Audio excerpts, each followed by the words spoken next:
Hi, and welcome to What's Up, the podcast in which I, What for now, tell you what's up.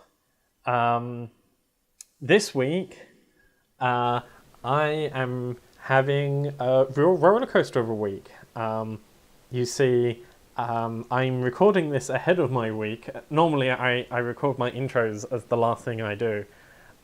This time, this is being recorded before I have experienced the week.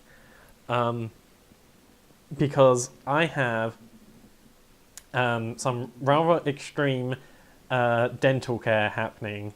It turns out if you avoid the dentist forever, you end up with lots and lots of pain in your mouth, and then when you do turn up, they need to put you under sedation to totally wipe you out. And while they do all of their dental work, I have 5 fillings that need to go in. Apparently not a good thing. I have improved my dental care a lot, though, since then, so hopefully that will help going forward. Strangely enough, so I got a new electric toothbrush. My old electric toothbrush was more just sort of like a vibrator attached to a toothbrush, and this one actually has sort of backwards and forwards rotational. It has rotational movement, so it sort of brushes for you. And so my dentist was sort of talking me through how to use it. And when I mentioned this to my mum, she was like, "Don't you remember on Doctor Who Confidential?" This is the first time in my life my mum has quoted Doctor Who Confidential at me. And I was ashamed that apparently Karen Gillian mentioned this on Doctor Who Confidential. It was clearly knowledge that was not deemed relevant at the time. But yes. Anyway, I have gone through that. It may have been horrific. I probably won't be able to remember it. I'm being put under on a drug. So there's actually fine print that says you're not allowed to be recorded while you're put under sedation. And part of me really wants to know what that's like, because it sort of describes you as not having a care in the world, and I'm a person who cares a lot about things. It's a huge part of who I am, and I like to think about things and why things are the way they are. The idea of just not caring, I don't understand how that's going to be me, and I'm really interested in knowing what that me is, only I won't actually find out, because apparently I'm not going to remember any of it. Which I am kind of thankful for, because I don't want to remember the dental part of it at all. But being a person who never does drugs, doesn't drink, barely does rock and roll, I'm a person who does... I've never accessed most of those things and never done mind-alterating drugs because I value my mind so much that messing with it scares me. It took me ages to even just take antidepressants, which was stupid on my part. But yeah, it took me ages just to even try antidepressants, just because I was like, no, I mustn't mess with my brain. So yeah, I'm interested to see how that pans out, but unfortunately I can't record it for you. Because apparently I'm not allowed to. Also, I love on the instructions, it sort of has a bit where it's like, you may not operate heavy machinery, you may not drive a car, you may not go on social media. I was like, yep, I can see where that went. That's clearly a new addition, and too many people have clearly been free and easy with the truth when under the influence. So if that wasn't enough this week, I also have Resed. I will be attending, or have attended at this point, Resed. I won't be there for all of the days, because on one of those days I'm celebrating my birthday, and my family are coming down, so I also have a family birthday right in the middle of Resed. It's a busy week. Frankly, this may be the last time you hear from me, Because I may be dead from exhaustion. Probably not. I'm probably surviving. But, prepare for the worst. Anyway, fortunately, I skipped a week of podcasts, so I have my topics all ready for you. And so far we have... probably this should have been in the news section last week, but there was a big announcement about the Transformers comic book universe ending with Unicron, and I really love the IDW line, so I had a full talk on all of the eras of the Transformers IDW comic book line, and the pros and cons of the various head writers and things. After that, I have a big rant about the film industry and studios, what's wrong with Hollywood right now, and how to fix it. That's a nice meaty talk for you. And then finally, for the board game fans out there, I wanted to do a big breakdown of the board game Dominion and card crafting, deck building games in general. I really wanted to have a look at that genre and also look at how some of that can affect the video game world and what the video game world should be learning from those things. Because I think there's an awful lot of stuff that Dominion set up that we haven't necessarily learnt lessons from, whereas we have learnt lessons from some of the things that it set up that were also really good. So that's the rest of our talk. So let's get going. Next, I would like to talk about the IDW Transformers universe. In particular, the fact that today, at the time of recording, it has just come out that the IDW universe is coming to an end.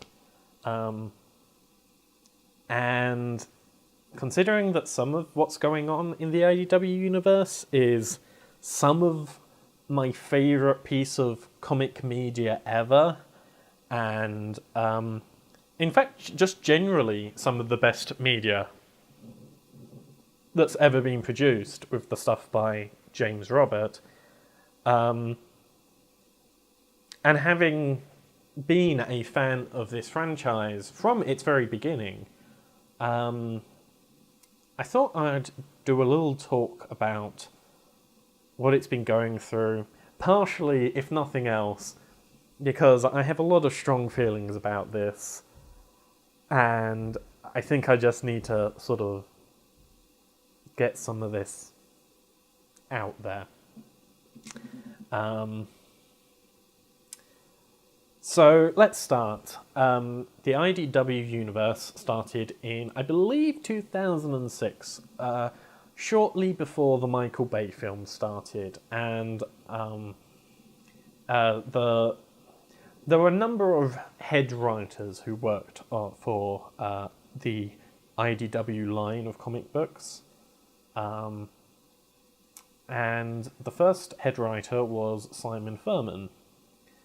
Simon was an interesting choice because he is a person who had written for nearly every type of Transformer comic book that there had been, but he'd never been... So he'd been head writer for the original UK comic, and then he got transferred over to be head writer for the American comic.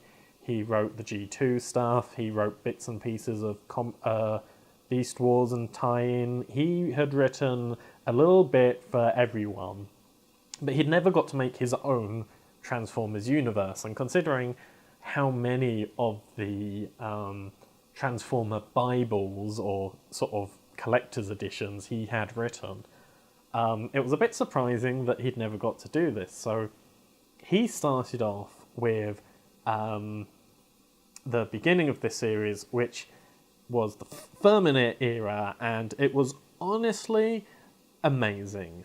I love this. This is actually my second favourite phase of this, or section of the Transformers in this storytelling, and possibly my second favourite in general.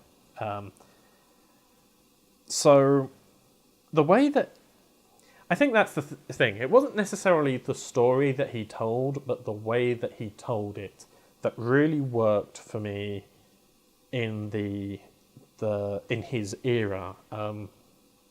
So the way that Furman told his story is he did not have a continuous Transformer line. So there wasn't a core book. There kind of was. It was sort of called the Shun's line because it started off with infiltration and then went into escalation and revelation and words which end in shun. And this main line focused on a more discreet version of Transformers, in which Transformers were fighting a secret war on Earth. And slowly things were becoming bigger and bigger. But each story was 6 issues and then move on to the next one. However, he wasn't just telling the story through this. There were numerous sort of mini spin-offs which would do sort of origin stories, like Megatron Origins came out at the time. There was also Stormbringer, which was a story that was going on at the same time on Cybertron. But most of, or almost half of what he told in his story was actually told through a collection of Spotlight comics. So this is one of those cases where sort of like there is a huge difference between expanded universe and connected universes. He used the expanded universe in a way that is the only, maybe not the only, but one of the few times I've seen it done well, and definitely the best case I've ever seen. The one advantage is that everything in the Transformers universe is equal power. And all of these guys were created for the Transformers universe, so you don't have that sort of big problem where you're like, why are Batman and Superman teaming up with each other? Superman can do everything that Batman can do, unless Superman is in sort of really, really, really stupid. There's no reason for Batman to be there. Or unless you needed money. Like, that's kind of your problem that a lot of these expanded universes have. With Transformers, you don't really have that problem. It's really just a wide universe because there are lots of characters. But one of the reasons it worked so well was that he very rarely gave a Spotlight comic which was just a one-off story. They were never... The stories themselves were in one issue, you'd have your beginning, middle and end, but they were always connected to the main story in some way. They were rarely on Earth, and if they were on Earth, they were never in present-day Earth. They would be set either in the past, in the 80s, or there was one set in prehistoric times, which will not surprise any of you, but be the foundation of the Dinobots. But he would do this sort of reveal the sort of, rather than having flashbacks in the comics, he would much more have, here is a Spotlight issue, which is a flashback. And because he did that, Earth felt like part of a universe, because he would tell stories all across the universe. Even though most of those planets only ever appeared for one issue, it felt like a bigger thing. And then a few of those planets would be really important. Nearly every Spotlight was connected in some way. Either it set up a character who was going to appear soon, which really helped because otherwise Transformers itself suffers from this a lot, particularly the old cartoon, where they're like, hey, let's introduce a whole load of characters and we'll list off all of their names and then we'll move on and forget they ever exist. And they do that a lot because they had to introduce all of these new toys, but they didn't necessarily have the writers, the writing behind each of these characters to justify them all turning up. And so, because the main storyline is going to focus on the main characters, having these small characters who turn up feel like a big deal. I'm trying to think who's early so I don't have big spoilers.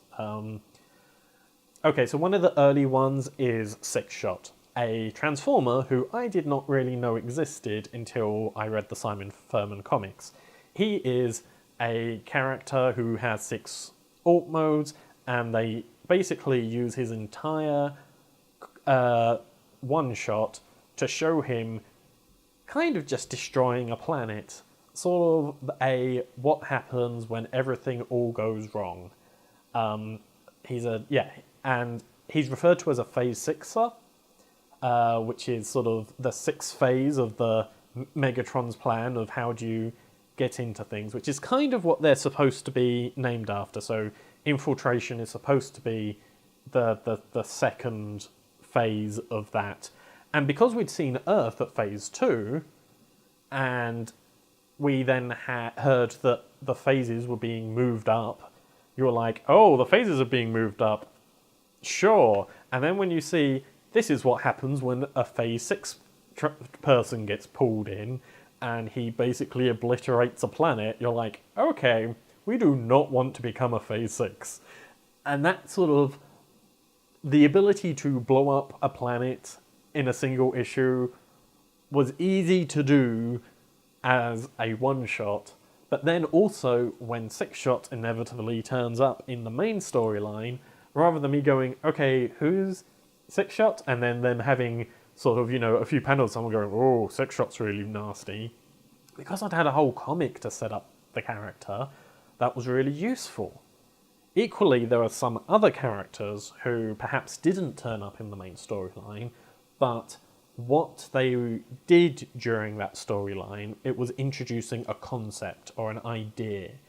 Like it might be the person who you were following during those storylines was actually, it was their nemesis that was important, or the thing they were fighting over, the MacGuffin they were fighting over, was going to come into the main Transformers line. And then sometimes it was just history setting things up, because we were starting at a certain point, but things had happened slightly before the main storyline started, and it was a good way of setting up flashbacks and extra information. It was this really wonderfully tied together storyline, and well worth reading, especially considering you're literally starting from scratch. There's nothing that you sort of have to get through beforehand. Yeah, I just thoroughly recommend it. It's a pretty good story anyway, but yes, very well told through that. Then they decided to change head writer. They gave Furman enough time to sort of wrap up his run, but it does feel a little bit rushed at the end. But enough of what happens for it to feel like things came to a good conclusion. Then a new person called Shane McCarthy was given control of the Transformers line, and he created All Hail Megatron. This is easily the shortest run of any of the head writers. It's basically 2 trade paperbacks, maybe 3, whereas Furman went through, I think, 5 mainline trade paperbacks, and then, like I said, like 3 or 4 spotlight spotlight trade paperbacks.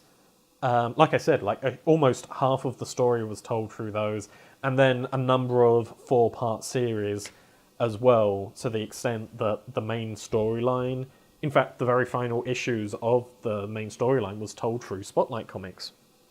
So, like I said, I loved that, telling this story through these methods.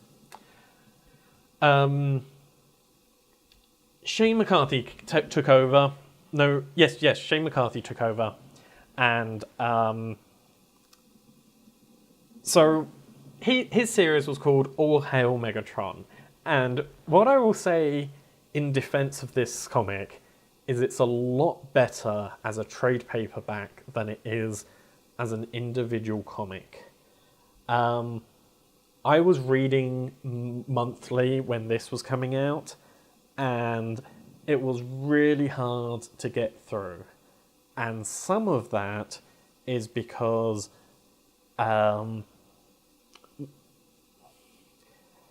so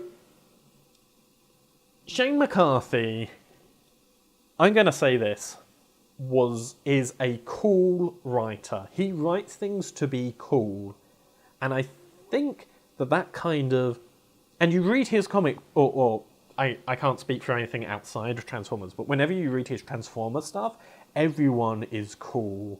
Like, he's the sort of writer who everyone if he was writing humans, everyone would be wearing leather coats, and everything would flutter in the air in slow motion. Like, that's what he does. And he writes a lot of these set pieces where it's like... And he takes his time with his set pieces. He doesn't just do something.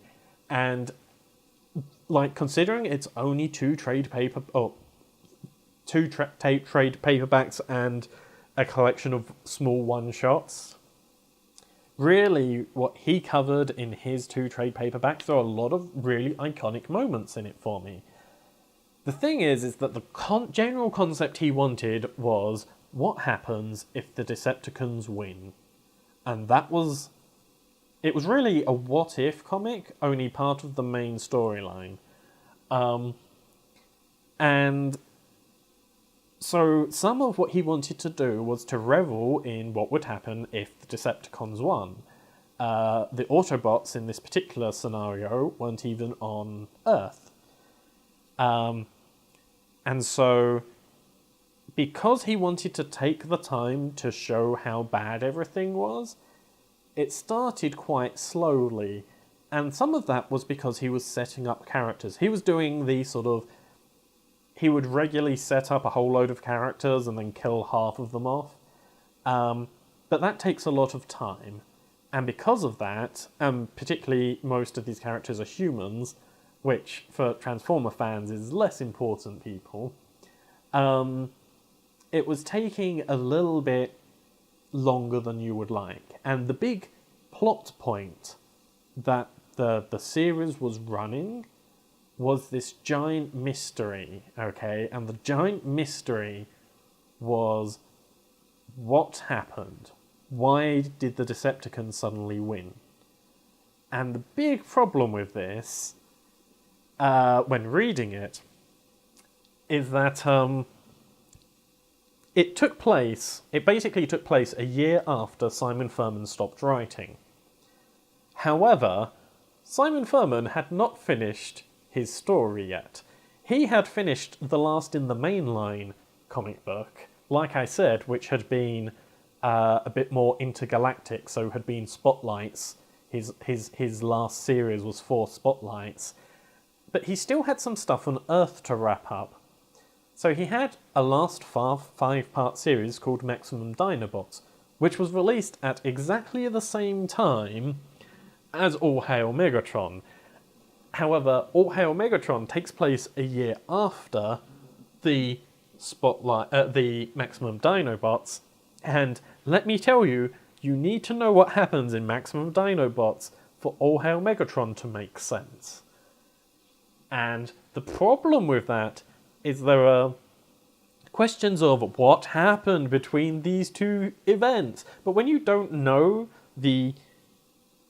what answer is actually part of the mystery and what is a part of the bad organization from the internals. It's really hard to get behind a good mystery. And I think that was the biggest killer when reading All Hail Megatron. All Hail Megatron Shane McCarthy did keep some of the spotlight system, and I don't think he used it as well, but he certainly had a reasonable system, and I think that, production-wise, at the time, he kind of got the raw deal with things. And I'm not convinced that what he did was good for the Transformers universe, because he definitely set us down a certain path. But overall, I think he did a good job of writing comics. Like, if what he had written had been part of its own universe, it would have been amazing. And like I said, he actually kept going on and writing a few other things. In particular, he created the character Drift, and Drift is just a pretty cool character. And every time he writes Drift is a pretty cool character. But he only wrote, like I said, he did these sort of 3 trade paperbacks, and that was it. So, not even a quarter of what Furman had got through. So it was one of those things where it feels like an era because it is sort of a complete story, but at the same time, it's not. It wasn't very long. The next head writer to come out was Mike Costa, and I am not going to lie, I am about to tell you why I really don't like Mike Costa's era. Like, this era made me stop reading Transformer comic books, and it was years before I came back to read them, and when I came back to read them, I realised when going through this phase of the Transformers why I had given up. And I didn't even go, oh, I was silly to have given up. I was like, oh no, this is just stupid. So Mike Costa picks up the series. He gets given the first ongoing IDW Transformers line, because although all of this has been in continuity, everything's been in its own sort of mini-series. He gets his the first sort of, this is an ongoing line, with a series planned for more than 12 episodes, 12 issues. They have a new art style, which is very much inspired by the films, which I hate as a visual art style, so that definitely didn't help for me. But then, on top of that, what Costa wanted to do was jump into the future another 2 years. So after we had that big gap of, oh, what's going on, there was another jump forward, and then this time he sort of wanted everyone to be on the down and outs and a bit destroyed, and sort of, because All Hail Megatron had been about the Decepticons winning, he kind of wanted the humans to have fought back and to sort of have this, oh, the humans are fighting back against us, but Optimus Prime still wants to stay here and look after everyone. It was a really depressing set of comics. Like, it's kind of the Autobots have pushed back, but at the same time they're not actually winning, and they're kind of hanging around on Earth while humans are hunting them down, and they're trying to fight back, and you're just like, what the hell? And it's almost exactly the same story that All Hail Megatron tried to tell, only All Hail Megatron was cool and the first time to do it. And this time it was just kind of a depressing, okay, what are we doing? Oh, right. Then it was also filled with bumbles. Like, so they decided that they're going to get rid of Sorry. Optimus Prime decides to step down and sort of stand and be accountable to the humans.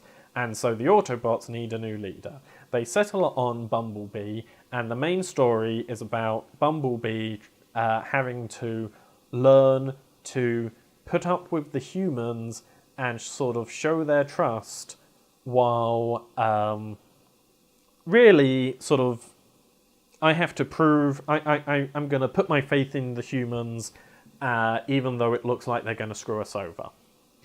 And the reason you know this is the story is because at the same time this is happening in the main line, Bumblebee gets a 4-part series, and his 4-part series is telling the exact same plot, but with different humans. Like, one of them is, hey, here's a set of humans who are going to sort of tell the Autobots that you can be friendly, and then we're going to screw you over, and then he does exactly the same plot, like beat for beat in the main comic line, only it's like doing exactly the same thing, only no one's pointing out that they did this just a few issues ago. And again, you run into the scheduling problem, because some of this is going on after, like, the main line is now after the Bumblebee Spotlight started, only because it took 4 months for that to happen. Like, you're there going, I haven't finished the Bumblebee Spotlight, but clearly it doesn't work out, because otherwise it would have affected this. On top of that, I didn't like the Bumblebee Spotlight because the IDW Bumblebee looks slightly different from the cartoon Bumblebee. And this decided to start off with Bumblebee in his cartoon style. And across the board, IDW was very happy to let different artists draw the Transformers in different ways.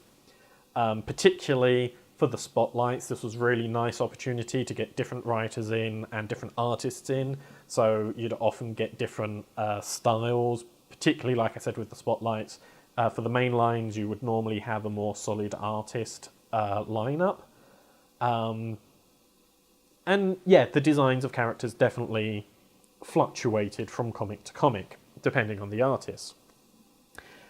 The reason this was particularly annoying, though, was not that they just weren't paying attention to the old art style, but because during the course of the Bumblebee Spotlight, for no reason at all, at the end, he decides that he's going to have a new visual style, and he gets a new body.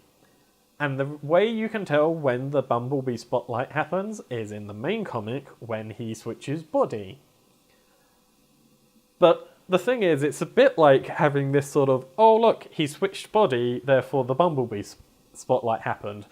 But one of those exists in the Bumblebee comic book, but the other one just isn't there because the person wasn't paying attention or something. I don't know. It's just, it feels weird. As Costa went on, again, there was a little bit more of finally working on well with the humans a little bit, but never building trust or anything. It was always sort of a who's going to stab who in the back first and things, and different countries getting various Decepticons and things to work for them. There's an entire, if you read this in trade paperback, there's like, I think it's like the 3rd or the 4th trade paperback where the entire trade paperback you go through and you're like, oh, this is a giant setup for Megatron coming back, and that plot just goes nowhere. Like, he spends like a good 5 issues saying, oh, here's this really clever plan, which goes nowhere. And there's just so much of that sort of pointless stuff. So he kills off an important character, and it means nothing. Not only because when they kill off that character, did we already had that character already been announced that he was going to have a 4-part series. set after his death, but they didn't even have a clever way of bringing that character back. It was like, hey, this character died, we brought him back. It was like, oh, did you do a clever switcheroony or sort of set something up? No, he didn't. He killed off a character and then brought him back, and the person who brought him back just magically said, oh, I knew I could bring you back because you're the sort of person who was going to die because you're noble and stupid sort of thing. And I was like, that's a giant cop-out. It's also just bollocks. Like, if you're going to kill someone and bring them back within a year, like, you should know what you're doing. This wasn't just, like, trying to undo what someone else had done. He then basically spends 4 issues with that character undoing something that he decided to do a few issues ago. It was sort of like, I created a problem. Cool, now I decided that was a bad move and I'm spending 4 issues of just mindless action to solve it. And he isn't even good at writing action. Like I said, when you read the All Hail Megatron, when Shane McCarthy writes action, he writes good action. People are cool.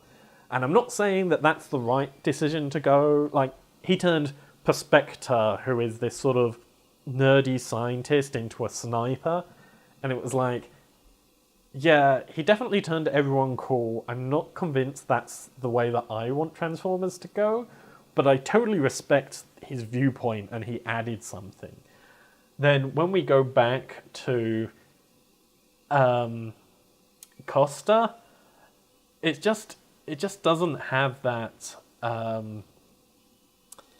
it doesn't have a coolness. It doesn't even have an interesting message. It has a lot of stuff going nowhere. Way too many 4-part storyline, 4-part alternative things that don't actually contribute.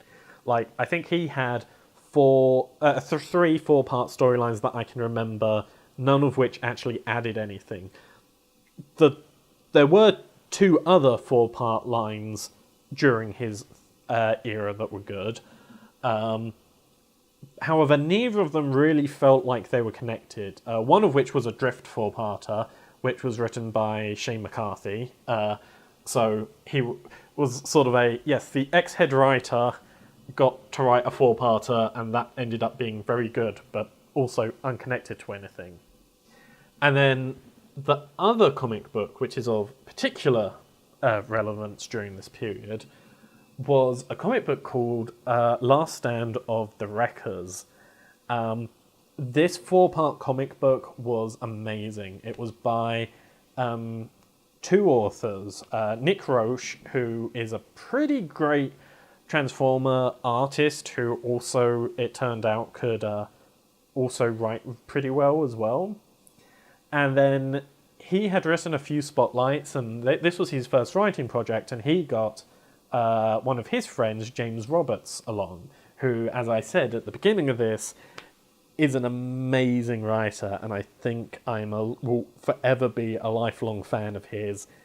And yeah, these guys wrote a 4-part series where they just make you fall in love with a whole load of characters I'm not sure how many of them they made up and how many of them are actually existing characters, but a whole load of characters you've never heard of, and do their best to wipe everyone out. And yet it's also funny and charming and brings back some of the human characters from the Simon Furman era, which I approve of, because Simon Furman actually wrote human characters I didn't hate, which is a big step for Transformers.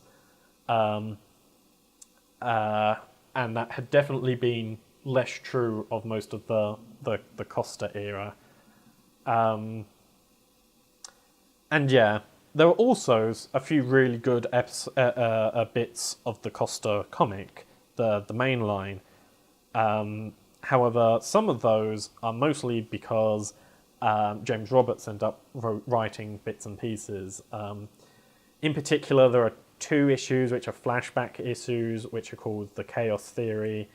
Those 2 flashbacks are really great.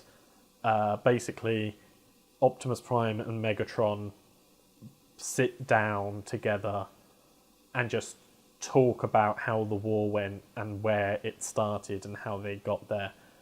And it's an amazing 2 issues written by James Roberts.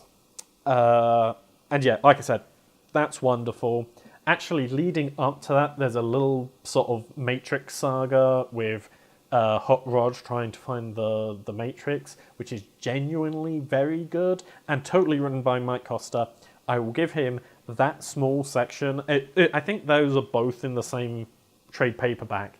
So that one trade paperback is really good, and it's not just James Roberts. Mike Costa actually had a small bit of good writing in there.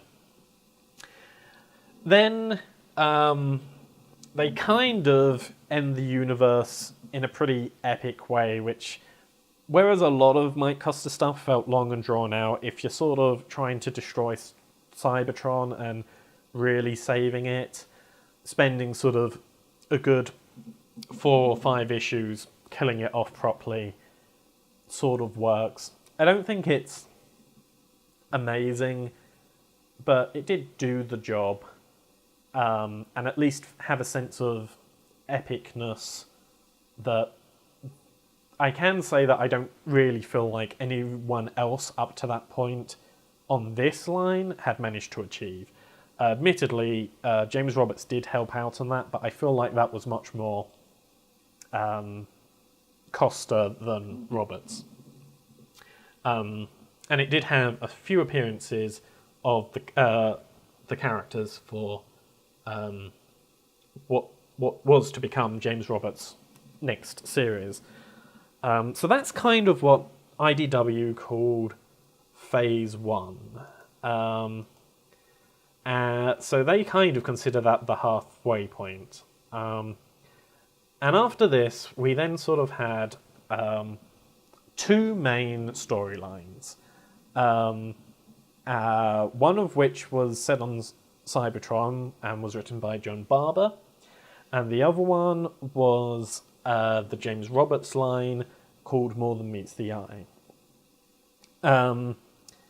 The More Than Meets the Eye pretty much took a whole load of characters, most of which you'd never heard of, went off, and is one of the best things ever written.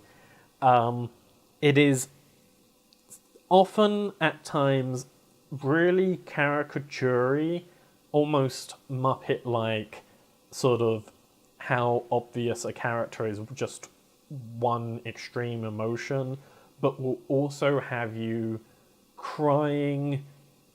It will kill off characters with a brutalness. It's amazing how much plot he can get through one comic book. I will be going way more into this and give a much fuller review of More Than Meets the Eye, but I can tell you that James Roberts puts in comments about transsexuality and gay relationships and relationships in general and the importance of friendships. He will set up, the sci-fi alone in it is really good. He will set things up and then use those things set up to pay off later on, and have payoffs for things that Furman set up and other characters. He's the sort of person who can start off a comic book with a Community-esque piece where you suddenly have flashbacks to things that never happened with a Joker panel, and then halfway through the comic book have a giant talk about how, because all the Decepticons have been at, or all of the Cybertronians have been at war for over 1 million years, that they've all picked up this sort of psychological problems and how we don't deal with people with mental health issues in the right way.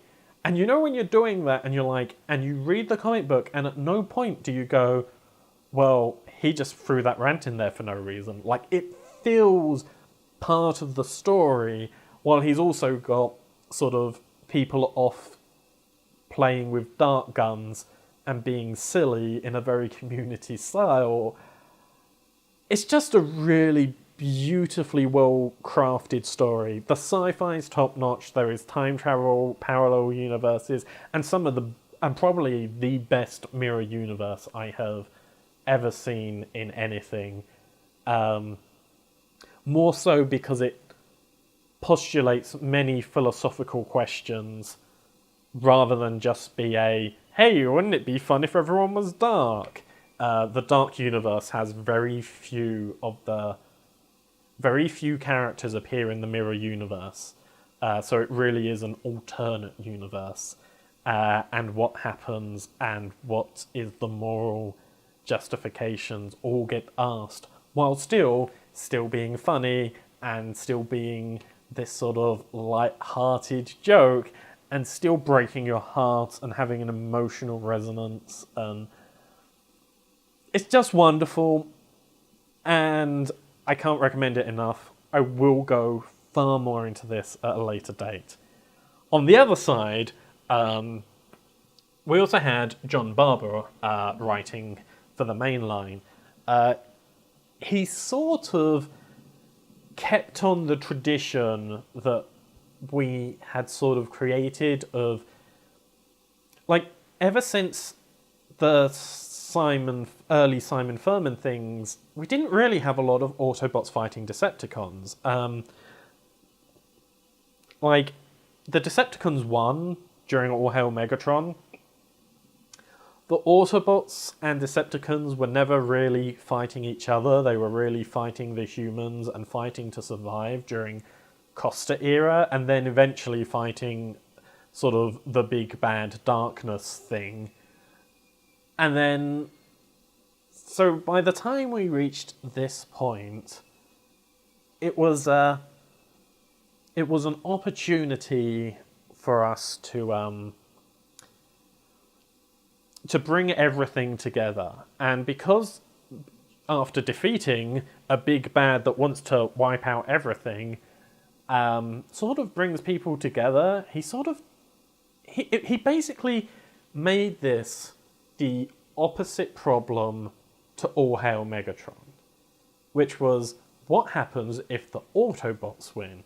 Because the Decepticons are still around, and you kind of have to deal with that. It's kind of the same problem that Deep Space Nine deals with, and I use problem there not to say that Deep Space Nine is the better for it, and so was John Barber era, because winning a war and having to deal with the people who you fought against and now seeing them as people and fight for them is such a tricky dilemma. And that sort of rebuilding Cybertron and the fact that peace... What does peace look like when peace isn't wiping out everyone who objects to you and is instead, we need to put aside our differences and work together, and using Decepticons as a second-class race, like there is racial prejudice against Decepticons, and then they also introduced the idea that not all Transformers were actually Autobots and Decepticons. There was a whole load of people who basically ran away, and then they all come back, and the fact that there's a whole load of people who are like, you guys were crazy for fighting that war, isn't it great we're done it, past it? And it means that characters like Optimus Prime, who has had... well, not Optimus Prime, because the first comic book of this series is called The Death of Optimus Prime. I don't feel like that's a spoiler, that's just what it is. But, like, the Autobots who had been running the Autobots, like Bumblebee, suddenly were seen as warmongers rather than leaders of the revolution. They had a really interesting storyline going along that. They then sort of went back to Earth, and I felt like it got a little bit weaker, but it was still pretty good stuff. They had a few really big events, and the big events actually worked quite well.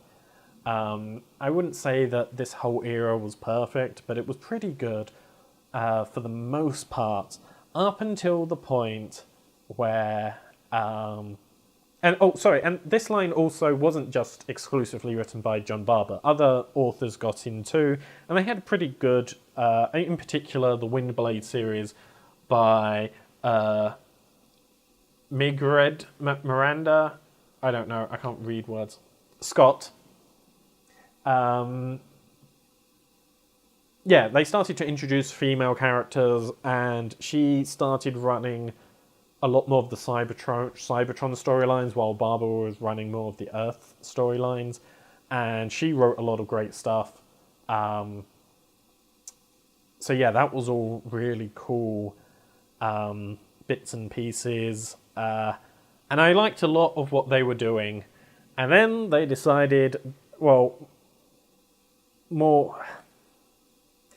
Oh, another thing I will mention, and this is just an annoyance of Transformers in general rather than the story, but they did the most confusing thing ever because... So the two lines were called...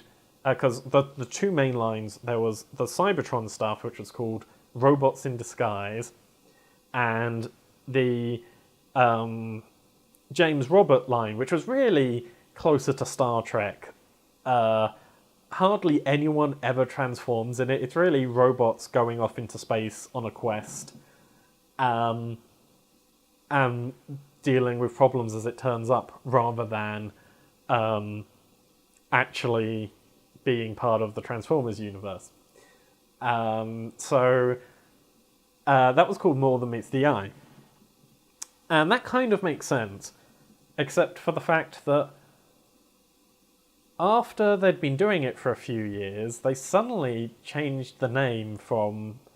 there was a new cartoon series called Robots in Disguise, and they needed comic books with Robots in Disguise as the title to be connected to the new TV series and not the comic book that was called Robots in Disguise. So they dropped the title Robots in Disguise and just called it Transformers.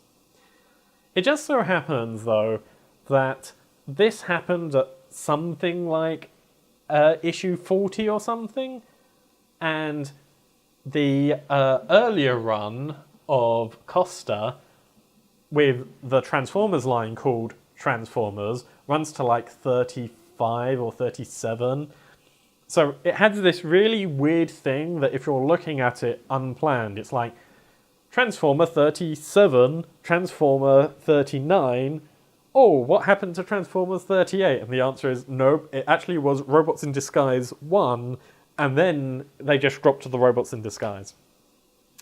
In a way that is utterly confusing, because Transformers has so many universes and does such an awful job of labeling them. It's a serious problem in the Transformers world. But yes, so... For a long time, they were telling all of these really cool stories, not quite as cool as what as Roberts was telling, but yeah, I really enjoyed what they were telling on the other front. And then someone decided, and it might have been John Barber, but someone decided, which I suspect it was Hasbro, that what we really needed was a Hasbro universe. And suddenly, okay, G.I. Joe and Transformers have constantly sort of slightly shared a universe for reasons that have been, they were both made by the same animation house and owned by Hasbro. There's zero in-universe reason for these two guys to get along, and they're about as unbalanced as about as unbalanced as you can get. I mean, possibly Superman and Batman are more so, but especially with G.I. Joe, it's like everyday people but with fancy gadgets versus giant robots with future technology who are about the size of buildings and transform into special vehicles. It's like, there's not really a lot of competition there. And they added in a few other toy lines like Mask and Rom the Space Knight and the Micronauts. And some of these stories were quite fun. The Micronauts I actually really enjoyed when it started off as a playing around in their own universe, and then they came to Earth and it suddenly became a lot more boring.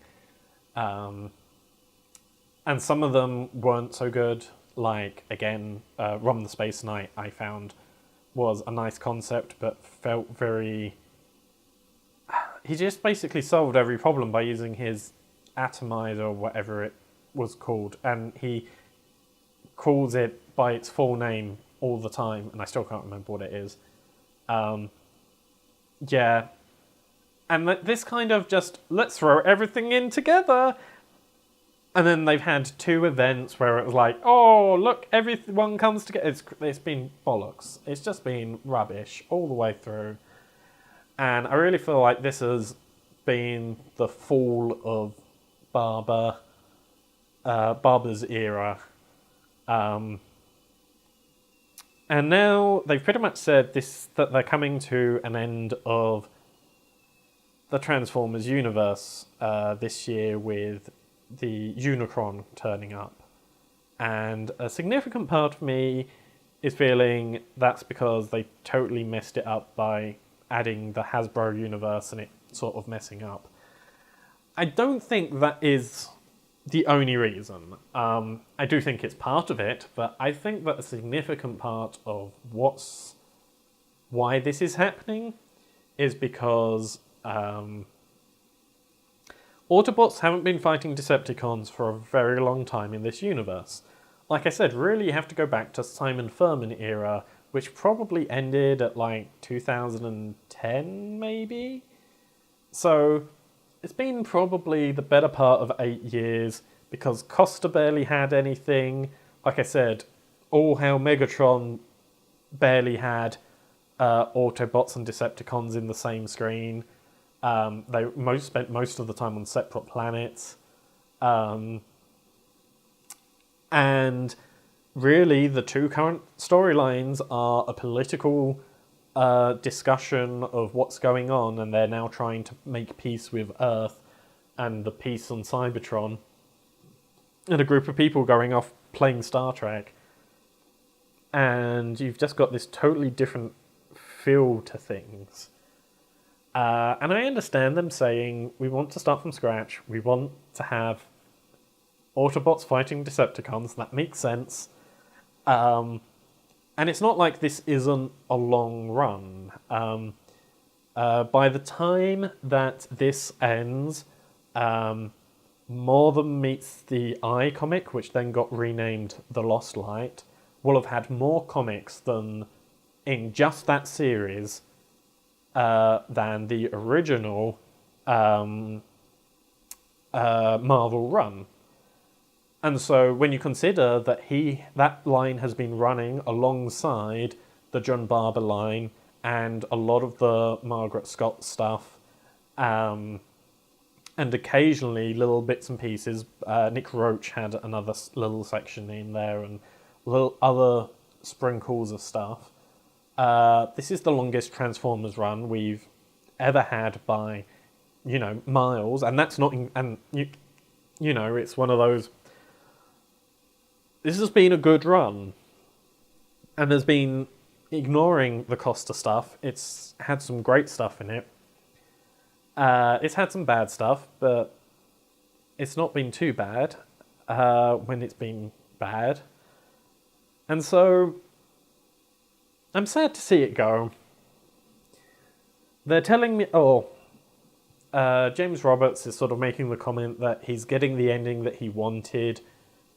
He had said he wanted about sort of 100 issues, and he's getting about sort of early 80s, I think 83 or something issues in the end. So he's probably getting to wrap up most of his story the way he wants to. I'm curious to know what they're doing next. My personal feelings are, I did kind of like what Barber was doing, but after him being sort of the head of the Hasbro universe, he's lost a lot of my faith. I'd love it if James Roberts was in charge of making the next Transformer line. I don't know if he's the right choice, because he does tell more quirky characters. Remember earlier when I was saying that Shane McCarthy writes cool characters? James Roberts does not write cool characters. In fact, it's the one thing he doesn't do. And there's a good reason for that, which is that because his characters are very emotional and are funny, and he will always go for the laugh, and he will always go for character development and characters being emotionally upfront. And some of the reason he can get through so much emotion is because his characters are quirky and upfront, which is why they feel different. And considering he doesn't have access to spotlights, I think he did have a few spotlights, but for the most part, he hasn't had a long-running spotlight series. I mean, I can go through his cast of characters I love, and I'm reaching like 20, 30 characters. And that's impressive for what is essentially a comic book following a crew. Like, I can't even name you 30 characters from the original Star Trek series. From the Next Generation Star Trek series.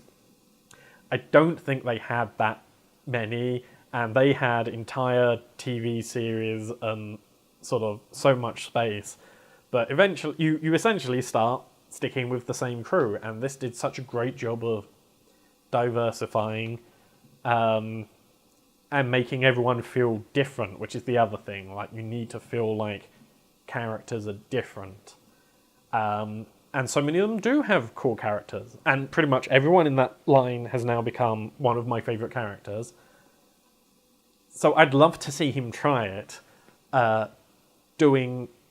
taking over the creation of the new universe. But I do understand that he might be better telling side stories than telling the main story.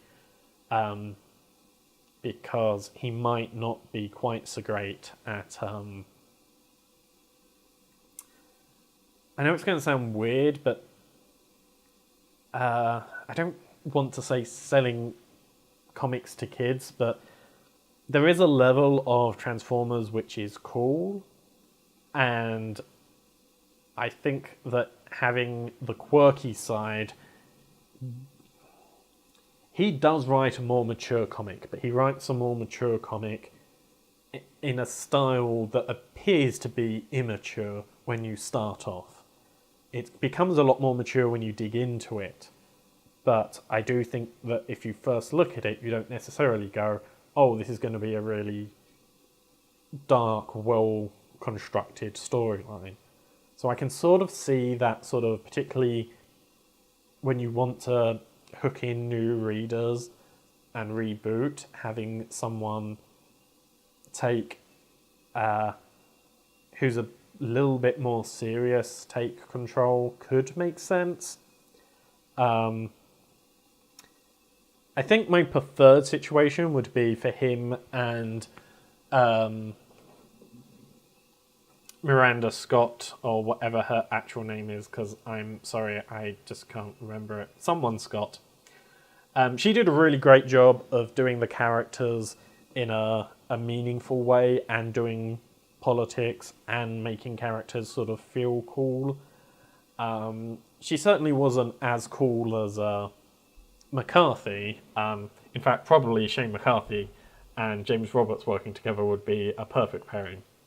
But I feel like what Miranda Scott was doing, which was she wrote characters very well, and I think she certainly did a lot of things that James Roberts was doing, in that writing a little bit more of a cast with some quirky characters who turned up, but she was just that little bit more serious, which I think could work for doing a main storyline, and then James Roberts sort of writing the expanded universe, sort of filling in the holes and casting the sort of secret origins and sort of other storylines, or maybe the two of them working together. I don't know. I don't know what's coming up. I really would like James Roberts to keep making stuff because his line was just so goddamn good. But equally, I understand if he finishes writing it and goes, I want to do something else. But I would like to see him keep making things, which I'm sure, as so many of you have been glad that I'm actually still making things, a lot of you can relate to. But yeah, unicorns coming this summer, destroying everything, and as a person who has put so much effort into this universe, because I really do love Transformers, it's going to be an end of an era. I will probably give a much fuller breakdown of More Than Meets the Eye when it actually ends. Next, I'd like to talk about franchise films and original films and movie studios. Those really are the topics. So I think we've got a big problem in Hollywood right now. And the problem is we are not making many original films.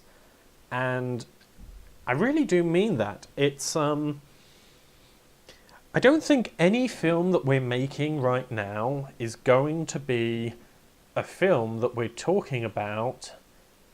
I don't think, like, my grandkids are going to care what I was watching.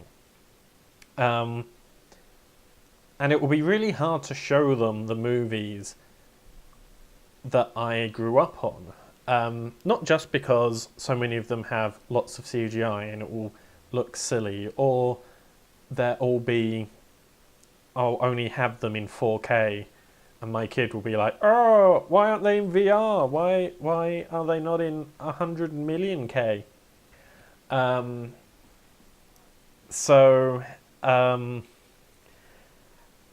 mean, those will be issues too. But, like, I think the big problem for me is, like, take Spider-Man, for example. The most recent Spider-Man film was a pretty good film. However, there have now been a number of Spider-Man films. And my kid, or grandkid, will be excited for the new Spider-Man film. And they will reboot the Marvel Cinematic Universe at some point. And it's been successful enough that they're going to attempt it again. And if they attempt it again, people are not going to care so much about our version of the Marvel Cinematic Universe. Star Wars might possibly survive, but we've already seen how happy Disney is to keep tweaking things and makes the extended universe out of canon. Now, I'm not saying our generation doesn't have anything to show our grandkids. We do. We've got a number of books which have been pretty good. In particular, fantasy books. I mean, we got Harry Potter. And we've easily got Game of Thrones to sort of say, hey, this is a thing that was popular when I was growing up. And the TV show of Game of Thrones, the TV shows like Steven Universe and Iron-Blooded Orphans, which are sort of, again, new original creations, Rick and Morty. When it comes to TV, our generation has a lot to offer, and when it comes to books, video games, of course, we are creating new franchises. I think Overwatch will still be a game, probably not a sports game, unless we're on something like Overwatch 5 or 6, or will be on it will be sort of like World of Warcraft and just constantly being changed to the point that it's no longer recognizable. But Overwatch as an idea and a foundation of a game will totally survive, and we still have a lot of, in the same way that you can still play Pac-Man and it's good, I think we will have that for a lot of games as well. A lot of first-person shooters, which are all very similar, will drop off. But things like Thomas Was Alone and... I'm now trying to think of modern-day franchises of video games, and I can't think of any of the big ones. But I've really enjoyed just playing SteamWorld Heist recently, and I feel like that will probably be one of those games where I'll be able to go, hey, this was a weird franchise that never got rebooted and is a good set of games. Play this, kid, and they will have fun doing so. And I feel like we do still make franchises for video games. The reason I can't think of any of them is because we're losing sort of the big studio titles. But I did come up with Overwatch and Fortnite, and I feel like those will survive. So we are doing our job when it comes to video games and board games and TV. But when it comes to movies, nearly everything that's coming out is either a remake or a sequel. We really aren't producing original content, and it's becoming more and more of an epidemic. This is one of the things that I have multiple reasons why I dislike this. The first one is things are... If we don't make new things, we don't evolve. You look at...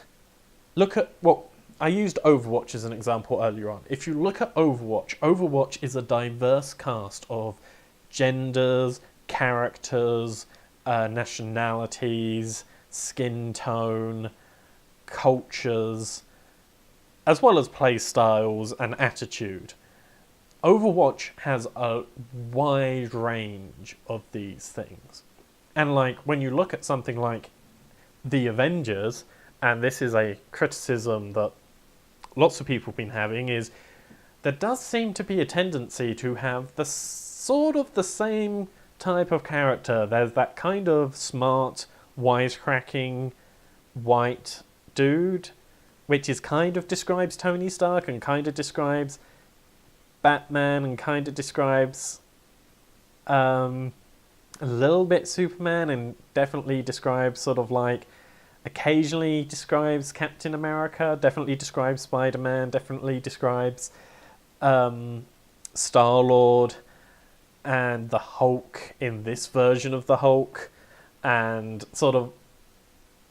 they were trying to do it with Doctor Strange, and the new versions of Thor is kind of this character, and Ant-Man definitely fits into this character. So you can start to see my point. The point is this character is predominantly used over and over again. And I'm not saying that they're all the same, right? Don't get me wrong, I know the difference between an Iron Man film and a Spider-Man film. They're very different films, I understand that. I'm a fan of them. I'm not saying everything's all the same. But they are all variations on a theme. And the thing is that they don't have to be. And admittedly, there is one place in comic books where this isn't the case, and I will do a rant on how wonderful X-Men is at some point, I'm sure. But for the most part, there is this sort of, this is the person that we design for. And the big problem is that these stories were originally written in a time most of these came around sort of in the written in the 50s. 50s to 70s is when most of these characters were created, and that's just a different era to what it is now. They were also predominantly designed to appeal to men or boys. In fact, boys in particular. They weren't really designed for adults. And these things have evolved into something that's bigger than most of these things. But the problem that we have is that Spider-Man is still kind of a white... We still always have Peter Parker being told as the main Spider-Man. And I'm aware that, like, Spider-Man does have a black version of him with Miles Morales. And that's good. And I know that that they did have a bit of a problem with the Marvel Universe, where they kind of replaced everyone with new characters. And the thing is that it does kind of struggle with... I'm hitting in a whole different problem now, a whole different discussion now. So I'll very quickly glimpse over this, but basically we're retelling the same stories that we used to tell a very long time ago. And sometimes we're retelling stories from even older than the 50s. Because if you look at the 50s, that was not a good representation of values that we still have today. And when you look at Disney, who retells fairy tales, again, it's telling stories from old fairy tales which are way older than 100 years, and we're retelling those stories over and over again, and you're there going, these aren't representative of modern times. And we're not even evolving on these properly. I'll come back to that in a moment. But the fact that we keep telling these stories, the fact that the big Star Trek movies aren't a new crew, and that we've decided to go back and retell the stories of Kirk and Spock, is frustrating.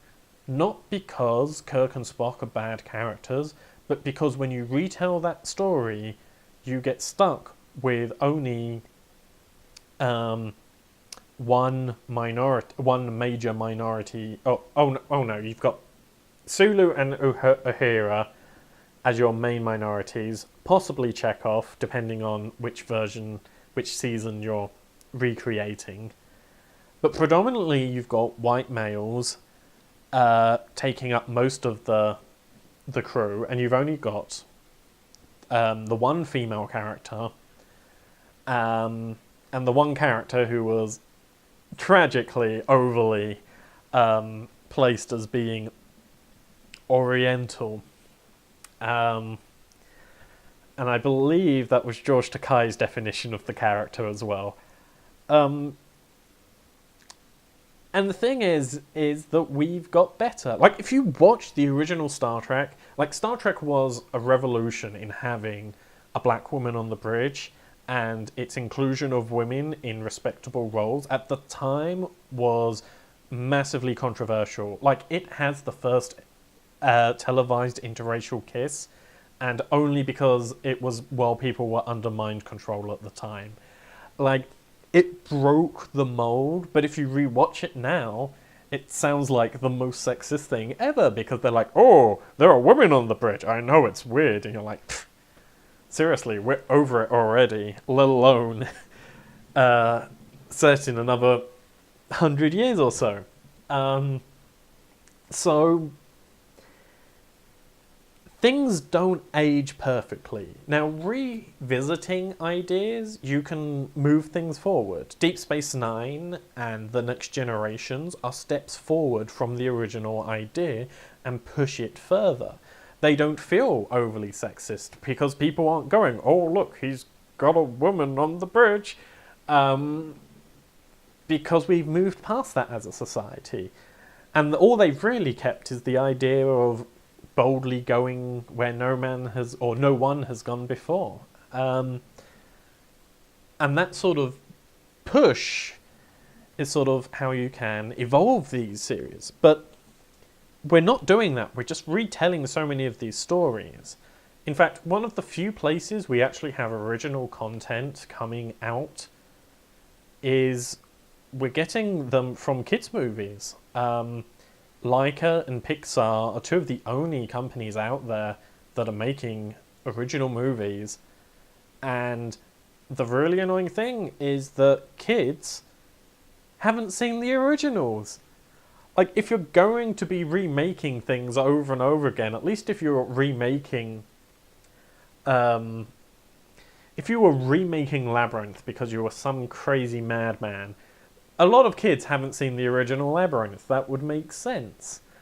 Whereas, for adults, you know, you should be expecting new stories and not just going and seeing the same franchises over and over again. And it didn't used to be like this. And so I wanted to have a look at why this is and can we find our way out of it. And I'll tell you why the studios think it is. So the studios think that it's safer to make a franchise film than a non-franchise film. Now, I don't mean you'll make more money with a franchise film. In fact, the very opposite is true. So, let's say I had a new superhero who I wanted to make and I pitched it to Warner Brothers. And the character is a bit like Batman, only it's not Batman, because I wanted to come up with a new backstory, give the character a bit more sort of connections to the world. They're probably not some rich white guy, because that's an overly played stereotype, and I wanted to come up with something more modern and so. But it's enough like Batman that you could go, it's like Batman. Now, if I make this film as a film like Batman, and it does well, it actually makes more money than Batman does. The film itself does not would make the same amount of money regardless of whose name's on the title. It does make it slightly cheaper to advertise because people will naturally start talking about a Batman movie in a way they won't talk about this other movie. So there is a difference in advertising cost, but for the most part, that's not the important part. And like I said, you actually make more money from this other series, because this new series, in 10 years' time, when you go, someone else is going to make a movie, they can make a movie or remake your not Batman movie, and it doesn't have to clash with your Batman movie. So you now have a new franchise. You sell t-shirts to people. Although a new Batman movie sells t-shirts, you do often hit the problem with if there is a Venn diagram and you have amount of people, one circle is amount of people who would like to buy Batman merchandise, and your second circle is number of people who are going to buy merchandise based purely on this film. And for Batman, if the film that I've just made is a Batman film, those two circles overlap a lot. Because people will either just buy Batman t-shirts because they liked my film that are not connected to which aren't my Batman's film t-shirt, or people who were going to buy a Batman t-shirt will buy a t-shirt for my film, and therefore they're not buying new content. Whereas if I've made a new film franchise, the likelihood of people going out and buying both a Batman t-shirt and my sort of Batman t-shirt is much higher. Meaning, and admittedly there are a few people who will still have to choose one or the other, but that's a much smaller crowd. And so it's actually much more profitable for them to It's particularly as we now have sort of extra comic book sales of spin-off stories and things and merchandise. Like, the ability to add new merchandise means that making new properties is massively more financially viable than just retelling the same old story again. So they're going, if it makes more money, why are they saying that it's safer to make a big franchise film? And the reason is humans are stupid. And I don't mean... Okay, so the film will make more money as a new franchise if you make the new franchise. If your new franchise, though, is okay or not that good, people will still go and see it even if it's bad. I'll give you an example, okay? In fact, I'm going to give you two examples and they're both DC. I go through pound stores quite regularly, and in my pound store, there is a DVD for the Halle Berry Catwoman. And I know from every review I've ever heard of that movie that it's not worth £1 to buy that DVD.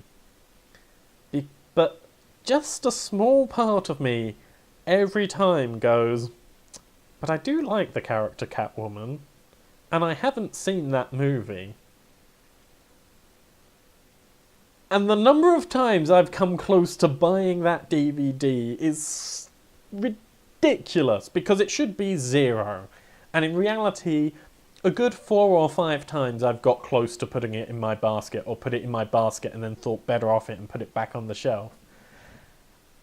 And when a number should be 0 and it's actually 5, that's just insane. Equally, I have watched Man of Steel despite everyone telling me that I wouldn't enjoy it, and then I mostly didn't enjoy it. I liked the big opening section, the bit on Krypton, but the rest of it was just awful. And yet I watched it on Amazon Prime when it came out on Amazon Prime, and I pay for Amazon Prime, which means I wasted my time and I probably gave some money to that show. And you know what? Even though I know Suicide Squad is, by all accounts, one of the worst pieces of shit ever made, if it ends up on Amazon Prime, I can't tell you I won't watch it. And that is the big thing, because if you're putting hundreds of millions of dollars or pounds into a project, you want to make sure that the worst case scenario isn't as bad. And the big thing with original films is a really bad film just will die. A really bad film won't go on Netflix. A really bad film won't have people going, I heard of that film. A really bad film isn't going to sell DVDs just because it's part of the Marvel Cinematic Universe or the DCU, or... I mean, let's even go... I own Batman and Robin. I have watched Batman and Robin several times. It's an awful film. Like, the Tim Burton Batman films are amazing. And I even like Batman Forever. But Batman and Robin is just unexcusably bad. And yet, I have watched it multiple times. And on top of that, I own it. And I own it because I bought a box set of Batman films. They managed to sell me that as an add-on. And you can't do that with a film which has no franchise, because... So that's where the problem is. Now, we did have a giant safety net. We did have... The reason why during the 80s and 90s we had original movies is we used to have this thing called a movie star, and we don't have them anymore. And I'm not saying we don't have actors, and I'm not saying our actors aren't famous, and I'm not saying our actors aren't good. We have many very good actors. Jennifer Lawrence is amazing. And I think we have lots of people who in a different lifetime could have been movie stars. But for me, what makes a movie star, and what a movie star used to mean, is a movie star used to be a person who you knew was going to deliver on a film. So, if you wanted to see action movies, the action movie stars were Bruce Willis, Arnold Schwarzenegger, Sylvester Stallone. Oh, sorry, Will Smith as well. If one of those four people was in a movie, I would go and see it. I would go and see a movie just because one of those people was in the movie and it had explosions, because I knew those people well enough that those people in a film with explosions was going to be good. Or at least acceptable. And I did go and see some bad films because those people were in it. But I still went to go and see them because you would buy discs of, this is the Arnold Schwarzenegger series. And it wasn't just action movies. Like, I love rom-coms, and rom-coms had the same thing. Like, from the male side, like, I would go for anything with Hugh Grant and Colin Firth, and then on the female side, Julia Roberts, Meg Ryan, all people who I'd go and watch that. I'd go and watch Jim Carrey films, and Robin Williams films for being funny.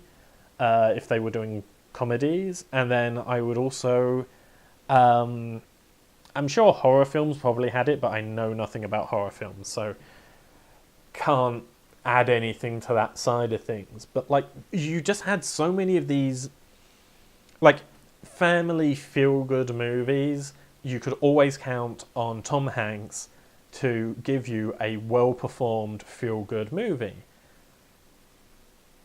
Directors also had a bit more power, like Spielberg could sell a film. In fact, I get the feeling, I haven't seen Ready Player One yet, and I do need to go and see it, but I get the feeling that Ready Player One is a film that's being sold on Steven Spielberg, and it's been a while since we've had Steven Spielberg manage to sell a film, but like, even the directors at that time could sell films. You had Spielberg, I suppose George Lucas, though he really only did Star Wars. He produced a lot of stuff beyond Star Wars, but that was his main directorial piece. Tim Burton, obviously very important. Terry Gilliam, and then even sort of Danny Boyle as well, sort of creeped in a bit more. Luc Besson, Baz Luhrmann, Richard Curtis. The point is that the names, and more importantly, the styles connected to those things, was important and influential. Directors had a feel to them that they just don't have anymore. Because the franchise is more important than the director, you don't have that same feeling coming out of, oh, this was that director, and it's not just that directors are not as creative anymore. A significant part of it is that they're being held back. And the thing is that Spielberg wasn't held back as much because he didn't do very much franchise work. Most of his stuff was stuff that he created. And then when you look at the other side of things, and you go, Lord and Miller are probably the closest we've got to someone who's a bit like Spielberg, and you're there going, well, most of their stuff has either been adaptations or franchise work. And recently they got chucked off the Han Solo movie because they were too much being themselves. And that's just becoming a problem across the board. This is one of the things that Donald Glover was talking about when he was chucked off Deadpool, was that the franchises are not willing to take risks, and it's becoming a problem because by not taking the risks, they're not growing the franchises, and they're just hitting these problems where the content's just not very good. And even in places where things are good, and I feel like for the most part Disney is doing a good job of the Marvel Cinematic Universe, and Disney has generally done a good job of keeping a solid quality up on all of its projects. And it is doing a reasonable job of keeping these things good, but we're not really getting as much greatness and as much original titles as I would like, or as much as we deserve. But the problem is we can't get these people to take the risks, and we can't... The thing is we can't get film stars back. And the reason we can't get film stars back is because too many of our modern actors enjoy the freedom they have been given of not having to do the same film over and over again. Like, one of the reasons you would go and see Arnold Schwarzenegger movies is because Arnold Schwarzenegger was very good at playing an action hero, and he would always play the action hero. And then he went off and did comedies, and everyone was like, no. And that's when his career started to be a bit more ropey. And whereas now, you do have... Because we do have, Vin Diesel is a reasonable action hero. So is Dwayne Johnson. But not enough people go and see films just because they're in them. In fact, the fact that both of them are in The Fast and the Furious is a testament to how little selling power they have by themselves, because there is no way you would ever get Bruce Willis and Arnold Schwarzenegger in the same film until they were both at the end of their careers in The Expendables. It took until then for them to get everyone in a room, because everyone at the time was too expensive to get all in the same room. And the thing is that now, like I said, Jennifer Lawrence is a person who has done an awful lot of action. But she also does comedy, and she also does a lot of dramas, and she does enough things that she isn't just the girl who does action heroes. And equally, Emma Stone, for example, was doing quite a good job of being a quirky, funny character, and doing the sort of person who would be primed for being rom-com material and sort of female-led comedies. She was going to be great for that. And then she started doing more drama and serious work. And don't get me wrong, she's really good at it. I'm not saying she should have stuck to it. And I'm sure that she's happy that she gets to play all of these different parts and gets to be a much bigger a much broader performer. The problem is, I'm going to go and see the next Emma Stone film, because I don't know what it is. It could be La La Land. It could be an off-the-wall, crazy comedy sketch thing, or it could be some serious drama of a woman playing tennis. I'm going to be honest, I slightly glossed over that. I think it was about women and men playing anyway. The point is, the actors have these broad things. I don't think we're going to be able to force them to go back to being typecast. I don't think they want that. Therefore, I don't think that's going to happen. I do think if we allow directors to have more of a visual stamp that that will help, because we did have a phase of having directors with much more, being allowed more freedom in what they're making. I think we can go back to that, but even still, I think we're going to struggle with it. Really, the thing that we're going to keep coming back to is this problem of they can get you to go and see a bad movie if it's a franchise. And if it's not a franchise, a bad movie loses them a lot of money. That's the big problem they've got. And to solve this problem, really one of two things has to happen. Either A, you've got to stop going and seeing bad movies just because you like the franchise, and B, you've got to start going and... Or B, the other option is you have to go and start paying to go and see films that are really bad that are original. And neither of those sounds like they're going to happen. And honestly, trying to convince everyone to stop doing something that is human nature, oh, I used to like that, I wonder what that's doing now, is such a big part of our culture that I don't think we'll ever be able to convince someone not to go and see a new Star Wars movie. So I don't think that's going to happen. Which means what at first feels like the harder sell, you need to start spending money on crap films, is actually the only option we have. At first it sounds impossible, but there are ways around it. I think the first way is to mass sell movies. The simplest example of this is Netflix.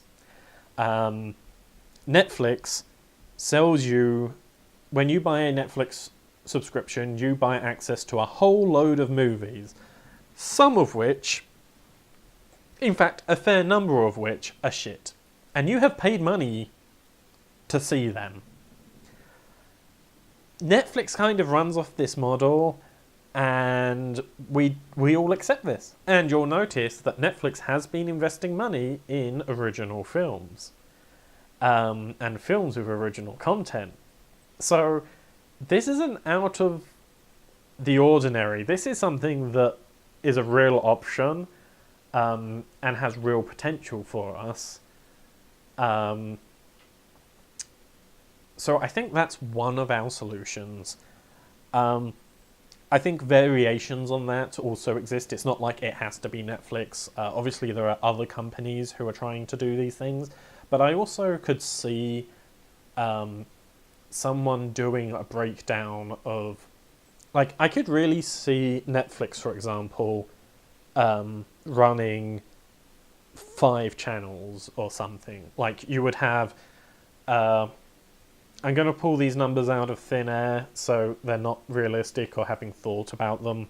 But let's say for $5 you can get access to... $5 a month you can get access to either Netflix Kids, Netflix Drama, Netflix Fantasy, Netflix Sci-Fi, or Netflix Horror. Oh no, I'm probably putting drama and romance together. Oh, Netflix Funny. There we go. 6 channels. They're all worth $5 each, and if you spend $40... no, that's not how numbers work. If you spend $20 a month rather than $30 a month, they'll give you the 2 channels that you won't... They'll give you sort of the master package.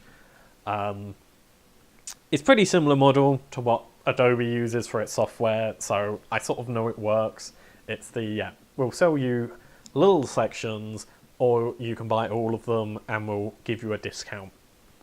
I think using a system like that, particularly for things like sci-fi, which are so expensive, might be a way for them, because otherwise Netflix runs into the problem, which is that if people are spending a certain amount of money on Netflix, that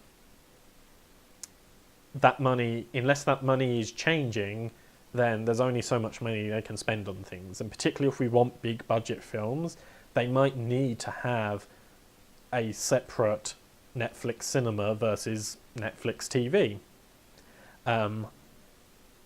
So that sort of system could be a system in which they could have more access, get access to more funds to create this new content. And I think it's important that we are making this new content. And so that's sort of option A. There are another variation on it could be like loot boxes. Like, you know how you sign up for a loot box and then you sort of every month get a game? Get a box full of stuff. I think there could be a sort of loot box equivalent of a sci-fi film where you send out DVDs of your film to everyone, and by signing up to the loot box you get the collector's edition, and then the standard edition gets distributed outside of the thing, because otherwise movies get sold to a lot of people, and unless everyone owned this loot box, you wouldn't be able to get the budget to make the sort of movies that I'm interested in seeing and making. And therefore, you'd probably still need to have cinema viewings and things to still bring in the cash as well. But by making, that sort of special collector's edition as a monthly, you buy it blind, not knowing what film's going to show up on your door, and then you find out and you get a total surprise, get to go in something blind.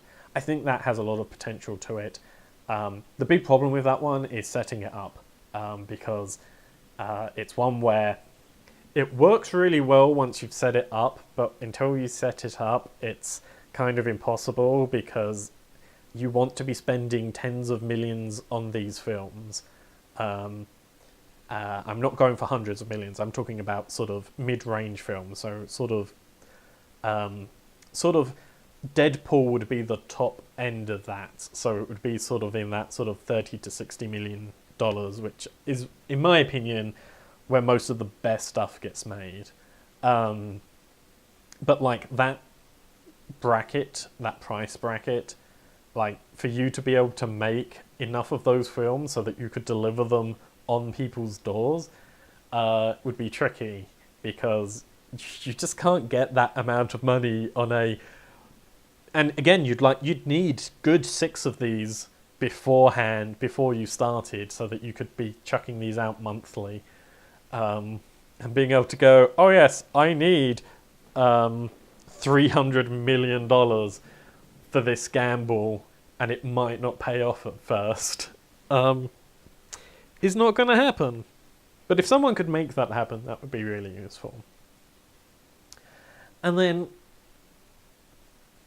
my final solution to this, and I think this is by far the most likely and the most useful, and the reason I think it's the most likely is because it's about studios, and studios do still make most of the money for us, for films. And I think this is one of the lessons that needed to be learnt from Disney and the Marvel Cinematic Universe, and just Disney in general, which almost no one did, and still I don't think many people have. So like, working for Disney means different things for different people. So for example, like, working for Disney Animation, there they do have an animation studio, and that is a big part of Disney. And what we traditionally think of as Disney, who are mostly focused on retelling fairy tales, and admittedly newer versions have been less focused on fairy tales, with even a few original movies slipping in, like Wreck-It Ralph.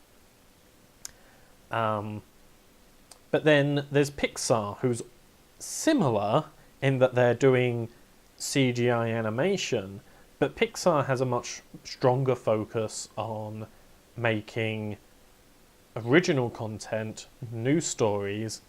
Disney has a much higher chance of having musical numbers. Pixar doesn't have the musical numbers. Pixar often it focuses on buddy relationships, two people being best friends. That's the core of nearly all of Pixar's work. Whereas Disney is much more traditional, people falling in love or people going on an adventure against a villain. Pixar doesn't really have villains in quite the same way, and often is a lot more smart about what it does. I don't really mean smart, I mean more complicated in layers. And Disney started to learn some things, but the thing is the fact that they've kept those two studios separate rather than combining them is actually really interesting, because we still expect something different from those two animation houses. And working for those two different houses, I'm sure must have a different feel. And how you approach a film, depending on which house it goes in, is going to produce a different product. On top of that, you now have Marvel Studios and Lucasfilm Studios, both of which have different wheelhouses and different franchises that they work with. But I think a big part of what has made them work is that they definitely have their own visions and feels to how they work. And I feel like it's not just Disney who have done this, and a few of because...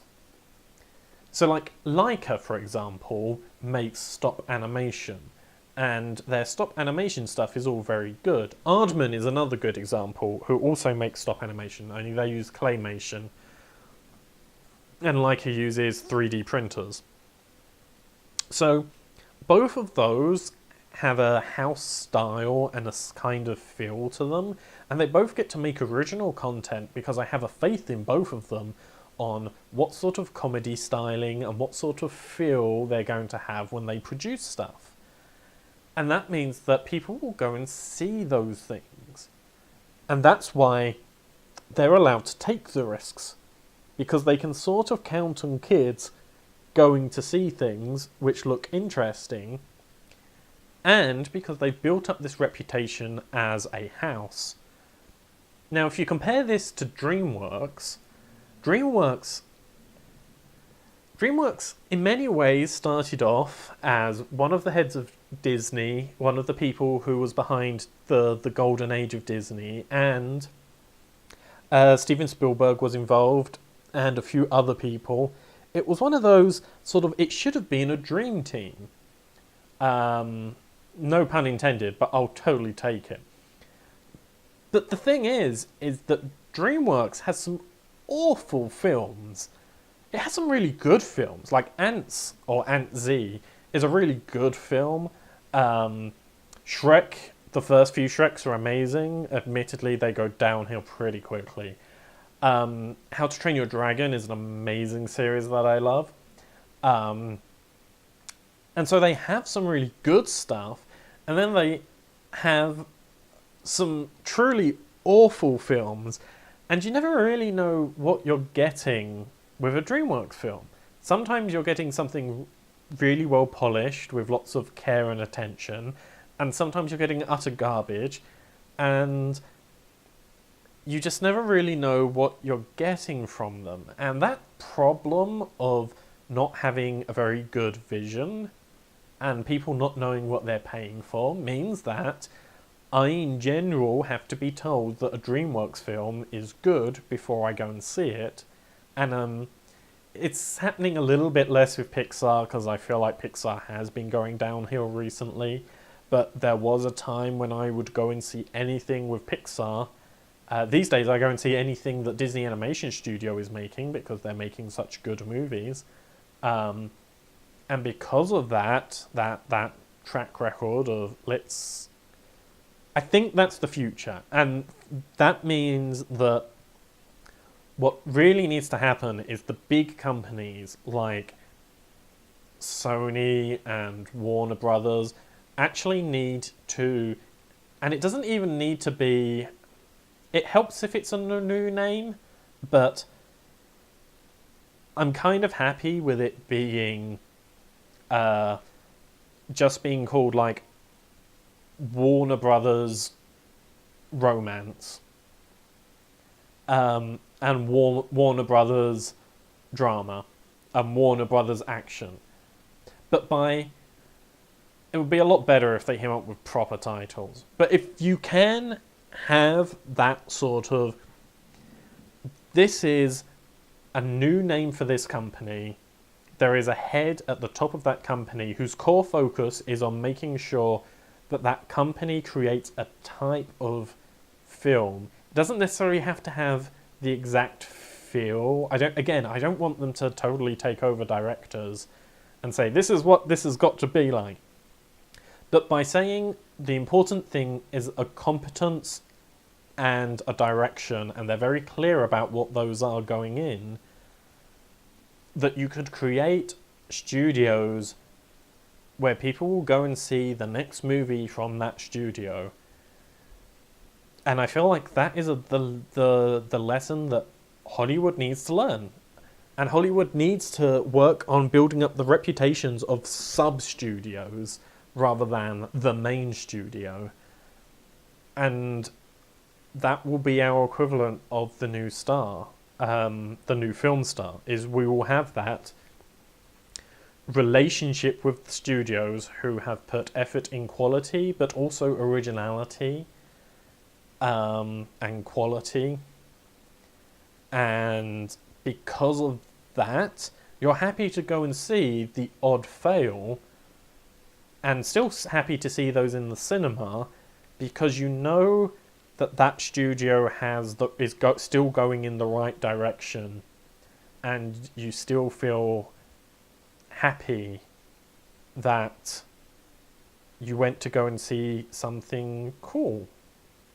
And especially once you start having more of those titles, you can put on your, I made this film because of by the same studio who brought you these things. And it's not like Star Wars Episode 15 by the studio who brought you Star Wars Rogue One and Star Wars Episode 14. Like, I want to see studios where it's like, where you can have studios like how Disney has created different feels for its musicals and different styles to its musicals, and yet at the same time it has said we are a musical company. And I'd like to see a sort of more studios being built on, this is, I think scale is an important part. Sort of how big the movie is important for a studio, and also the sort of what genre it's going for. And then to also not to necessarily have the house style, because you want directors to bring their own originality to it. And then actors aren't locked into having to work for one studio, so actors can still go to places, directors can still go to places. You don't have to only work with one studio, but probably if you've done well with a studio and you like a genre, that's probably something you're going to go for. But I'd love to see a few sci-fi studios. And yes, I know that Star Wars is so big that Lucasfilm is probably going to last forever, but it also might not. DC films, despite having the two biggest superheroes in them, are really not doing very well. And the fact that they're struggling to get people to come and see their films despite having significantly more successful heroes than the Marvel Universe proves that these franchises aren't going to last forever. Things come and go in vogue all the time, and we will stop being interested in superheroes. And even though I am excited for things like the new Avengers film, I'm not as excited as I probably should be. And so because of that, because we are getting sort of used to these franchise films and they have to do more to be new. And I think Marvel, more so than Star Wars, is going to struggle from this, because there is a level of repetition that happens in superhero movies. And especially there are so many actors who are becoming too old to play the parts. And either the Marvel Cinematic Universe has to get as complicated as the comic book universe and sort of have everyone get replaced, or they have to go to even more abstract characters, which isn't necessarily a good thing. Some of those abstract characters are really good. But regardless of whether or not they get to do that, I do feel like there is an end point to the Marvel Cinematic Universe, and at some point they will either try and reboot it, or people will just get a bit bored of it and start moving on to something else. Probably. And that's the other thing, like, we're not creating new superheroes for this. And when we do make new superheroes, they're really cool. And then so many of these new superheroes we make keep getting squashed in. It's like we made a cool new version of Wolverine, and now that's the new Wolverine. And you're like, no! Let her be X-23 and be her own thing. And Ms. Marvel being, a really cool character, but has to have the name Miss Marvel and take up that character, because the old Ms. Marvel took over Captain Marvel. Just let new characters be themselves. And they're not letting us do that. And they're not letting creators do that. And I think that's a problem that they're just gonna... That's a problem that is unavoidable. Whereas at least Star Wars has the advantage that Star Wars is mostly a story about adventure.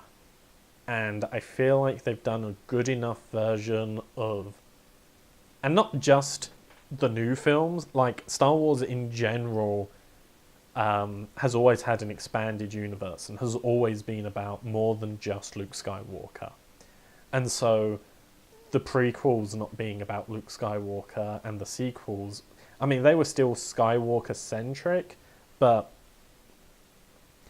even overlooking that, the ability for someone to say, I'm going to make a Star Wars movie, which, like, I was really excited for the Amy Hennig project that got cancelled, where it was like, I want to do a computer game about heists in space, and it's got nothing to do with Skywalkers, and it's not really set at any particular point, it's not connected to any of the movies, it's just set in a sort of crime underlord part of space. And I feel like that part of Star Wars, the let's go on an adventure in a giant open world filled with possibilities, will allow it to survive a lot longer, both A, without having to be rebooted, because, I mean, let's be honest, Force Awakens is basically the soft reboot. And sure, it will get messy, and they may at some point want to reboot it, but I feel like Star Wars sort of works as a catch-all in a way that they haven't really managed to do with the Marvel Cinematic Universe currently. So yeah, that's the lesson I think that studios need to learn, and that I think is our only hope. Or Netflix. That's also looking like it could be a thing, but I think we're heading for a rocky Netflix streaming service fight off, because an awful lot of companies are trying to do their own thing. Like Disney's trying to make its own Netflix type service, and bearing in mind that they're probably buying Fox at this rate, like unless the government steps in and stops them, that's happening. And it's like, as soon as they own 20th Century Fox and they own Disney, which is Star Wars, Marvel, and Disney, and suddenly it's like, really, Warner Brothers and Sony are the only two other companies that are outside of that. Yeah, most of the films out. Universal. Universal is the other one.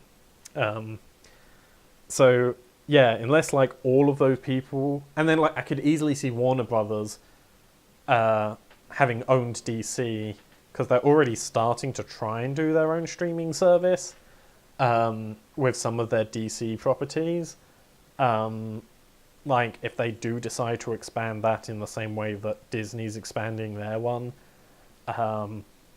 Netflix will definitely run into the problem of going, hey, we don't have all of this stuff that's being made because so much of it's being made for the other two streaming services, and so then their only way to combat it will be to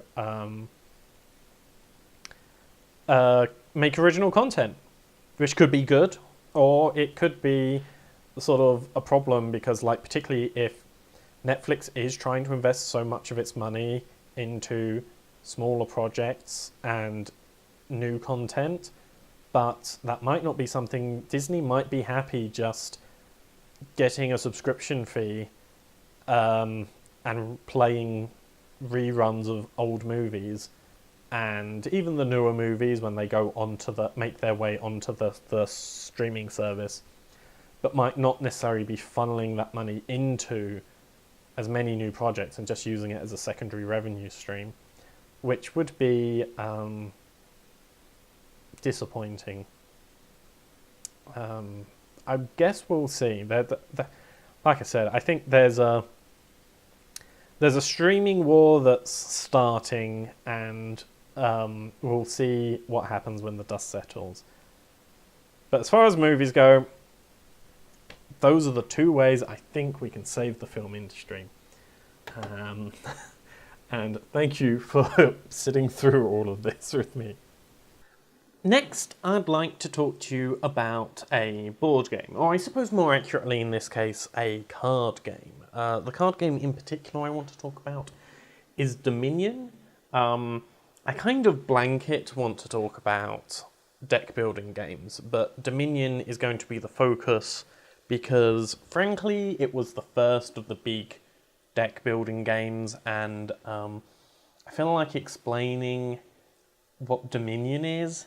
I think there's an awful lot of things to learn from Dominion for video game design, some of which I plan on taking on myself, and some of which I think other people should learn from rather than me. No, I think sort of some of it is for bigger projects that I don't necessarily, I'm not necessarily capable of taking on right now. So, what is Dominion? So Dominion was really the first of the deck building genre. So the deck building genre has become very popular. It's pretty easy to make, and so I feel like it's a genre that is there are a lot of acceptable games in the deck building genre. I don't think there are very many really bad deck builders out there. In fact, I think I might own one of the few bad deck building games out there. But that's a story for another time. But for the most part, they're all pretty good. There are some that do better than others, which are probably ones that I will end up mentioning either in this review or in the future. But for the most part, I will say if you find a deck builder and you've got a theme that you like, go with the theme that you like, because I don't think there is a... This isn't one of those cases where it's sort of like, oh, the non-themed version is so much better than anything else. So, Dominion, the one that started it. So, the way that you play Dominion is, so as I said, it's a deck building game, and that doesn't mean it's like Magic the Gathering, where you buy booster packs and you build a deck. This is a game in which while you're playing, you build your deck. So you start off with 10 cards, which are all basic cards, and everyone starts off with the same 10 cards. You draw a hand size of 5. I think this is pretty much universal across all games. It's nearly always 10 cards to start off with and 5 cards you draw. Some of those cards will be money, worth 1 money. Some of those cards, normally one of those cards is like a heal action or a special action, and then one of those cards is normally an attack opponents, or the exact balance of what you get depends on what game you're playing. Some games which are more combat focused will have sort of damage. Dominion actually is not about combat. In fact, in Dominion, your extra cards are victory point cards. And the victory point cards are... You kind of don't want them, and yet you kind of do. Victory point cards are worth victory points, and at the end of the game you score for victory points, so that's the thing that you want. The downside is they take up space in your deck. Like when you start off with 10 cards, if 2 of them are victory points, that means, instead of drawing 5 money, you are going to draw 4 money and a victory point, and that's less money. So at the beginning, victory points are pretty bad. At the end of the game, victory points are really important. It's a huge part of playing the game, but totally unimportant for what I'm talking about. It's an important skill when playing Dominion to work out when you're in the early game, when you're in the mid game, and when you're in the end game. That is an important skill to pick up.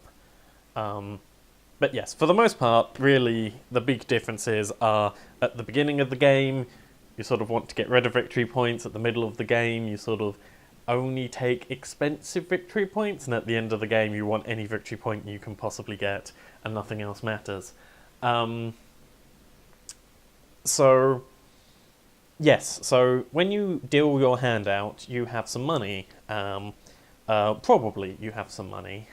And you can use your money. There's a whole load of cards in the middle of the players, and you can use your money to buy a card, and that card will then go into your discard pile. This means that if you buy a card, let's go for something simple. In this case, let's say you buy a card that's worth 2 money, or maybe 3 money. If you buy a card that's worth 2 money, it goes into your discard pile, and then when you next draw that card, it is worth 2 money.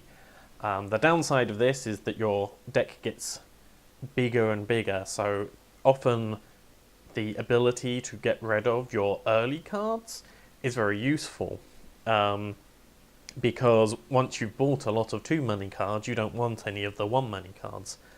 So yes, sometimes getting rid of those cards, it's referred to as making your cards, speeding up the deck, how fast your deck is by how quickly do you get to your good cards.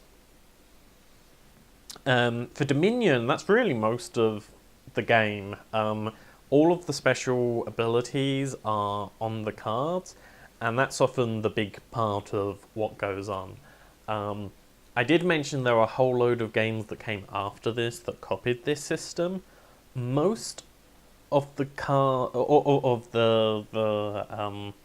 games that copied Dominion, rather than keeping it in this more pure format, rather than giving you victory points. Some games also have victory points on the cards, but most of them often favour a combative system, which allows for two-player games, so that you can deal out and the cards that you can buy from are replaced as people buy from them.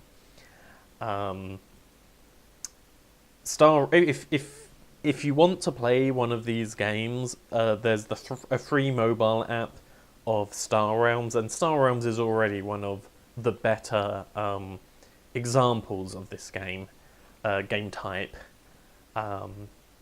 And you can play that for a bit. Like I said, it's free on like Android and iOS.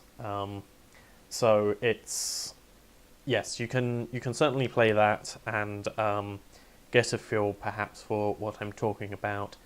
Maybe just casually play it while you're listening to the rest of this podcast. Whatever you feel like. But yes, that's one where you have some health and you're slowly doing damage, and that's sort of how you decide who wins. These games can sort of be done where you choose who you attack, or you can sort of do these these games where you do a round robin. I've never felt like this is really, they're built to be two-player games if you're attacking someone's health. The idea of attacking someone else but then taking damage from someone else just breaks most of the game mechanics, because normally the way that game mechanic works is, I foreshadow I'm going to attack you, and you're like, oh, I'll prepare for that, and you can't do that because the damage coming in has nothing to do with the damage coming out. Yes, so side rant, don't play it in large numbers. It doesn't really work that well. Depending on the game, obviously mileage varies. Dominion, on the other hand, does actually work for large groups of players. And the reason it works for large groups of players is because it's not actually attacking anyone. You're just acquiring victory points. Another thing that Dominion does that not so many other games copy is that Dominion... So in a lot of the other games, all of the interesting cards, the cards that you want, get shuffled into one giant big deck, and they get drawn out, and there's sort of 5 cards that you can select from when you're trying to buy your things. And then that gets slowly refilled up as people buy from it. This works quite well for keeping games interesting and mixing up tactics. Dominion has a very different attitude. So Dominion's attitude is it's a perfect information game. There are, I think it has 9 cards. It always has money. You can always get money. You can always get the standard victory point markers, because the game would break if you couldn't buy extra money and extra victory point markers. And then normally it has about 9 other cards. And the 9 other cards are kind of... There are pre-built games, so you can choose sort of, oh, I want a game that's like this. But it's also somewhat encouraged to make your own game, by which I mean the main box of Dominion comes with sort of... So it comes with multiple cards of each type, but let's say the Cellar, for example, might be a card. So there's probably about sort of 10, 20, I don't know, I really haven't counted them. But sort of a small deck of cards called the Cellar, and they all have the same ability. But the exact type of cards, there's a good sort of 20, 30 in a box. In one of the core boxes, and if you buy various editions of the box, it's designed so that if you buy one with any of the core boxes, you can play the game, but if you have multiples, you can mix and match. Obviously not multiples of the same box, so you'd need to make sure you go for the expansions. But yes, the fact that you've got 30 options and it's choose 9 means that really the what you have to do for Dominion is solve the game, because there's no luck. Well, I suppose there is a luck. There is a luck of what you draw in your hand, but for the most part, there is a things you want to do, and you look and you start trying to make tactics. Like, so like I played a game of Dominion where there was a set of cards that I wanted, which when you buy them, they basically, one card could let you buy any 4 or less card, a card which cost 4 or less.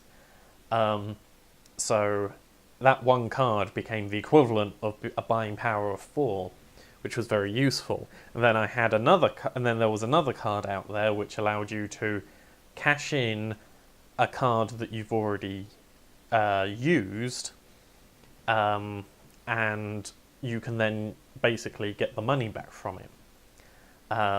So I could buy a $4 card that I didn't care about. I could then spend my $4 card later on with actual money and sort of slowly upgrade my cards, which was a really powerful combo to have. And so you've sort of got to spot the combos. Some of these can be affected more by other characters. Like there can be cards which are more aggressive, and then there are cards which sort of block you from being attacked. So people might make you... Obviously there's no health, but you can be forced to discard some cards. And that's always a frustrating thing and can scupper your plans. But you've got to also work out, how many people are going to go for that. Because sometimes you can get cards which might be every time someone loses a card, you get to draw 2 cards or something. So things like that can be really useful if everyone's going for it. But if no one's going for it, that's no use at all to you. So yes, the game is kind of to look at the cards that have been played out in your game, which is a different variation from variations that you've seen before. Slightly read your opponent, but for the most part, you're trying to work out the cards that you want at the beginning of the game, the cards that you want in the middle of the game, and the cards that you want at the end of the game. Like, at the beginning of the game, you often want cards which help you get more cards. Towards the middle of the game, you want sort of money and cards to sort of you often at the beginning of the game get a lot of low cost cards, and then you want to be able to get the higher cost cards, but then you need to work out when the game is the end of the game, because you get to the end of the game when a certain number of cards are discarded. When a certain number of piles have been emptied. Either, I think it's something like 3 from the marketplace, or if 2 of the victory point piles have been completely bought. So every time someone else is buying victory points, you're trying to work out, are they being the fool and buying victory points and just clogging up their deck, or are they have they worked out that it's the end game faster than you have? It's an interesting system. I think so. So taking just the core concept of deck building by itself is very nice. There's something nice about putting a deck together. There's definitely an element of... there's a reason why Magic games and games with comboing are so popular, and being able to put those things together there's a certain satisfaction of a plan coming together.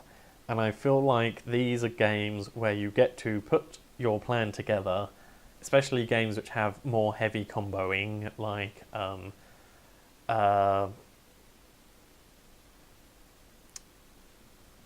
Star Realms. And by sort of creating these clever combos, you get to go, haha, and sometimes have turns where you do really good stuff, and sometimes the things just don't work out. So that by itself is very satisfying. I think, so like I said, a lot of other games have sort of more focused on that part of the game, and I feel like there are lots of different paths that certain games have gone down. I keep mentioning Star Realms because that's the game that I have played the most. Partially because my friends had it, and partially because it has a rather good mobile phone app. Having looked at the full, having looked at it but not having played it, I believe it's Hero Realms or Fantasy Realms. I think it's Hero Realms. There are two games. One's called Hero Realms, one's called Fantasy Realms. They both look good, but very different games. The one that's made by the same people who made Star Realms is basically Star Realms, but with a fantasy theme. However, you can buy expansions for it, and that they look like Magic the Gathering, like booster packs. However, all of the cards are predetermined. So it's not like it's, you're not really buying a blind bag. It's, every card in that is the card that's supposed to be in there. But you can buy these so that you can sort of start off with different characters, which if you're a person who likes playing with, special characters, so you get a special ability and a few changes when you to your starting deck, so you get a few special cards. There's a module, add-on module, by which you sort of can do boss rushes and things. There's a more campaign-based system, which is fully cooperative, so everyone is working together, and I do love cooperative games. So I think if I was deciding to invest in a game, I think I'd probably be more interested looking into Hero Realms and its various co-op expansions, rather than going straight for Star Realms. But there isn't an app of Hero Realms yet, so that's why I was recommending that one earlier. I looked at another card game recently. One of the reasons I was thinking about this is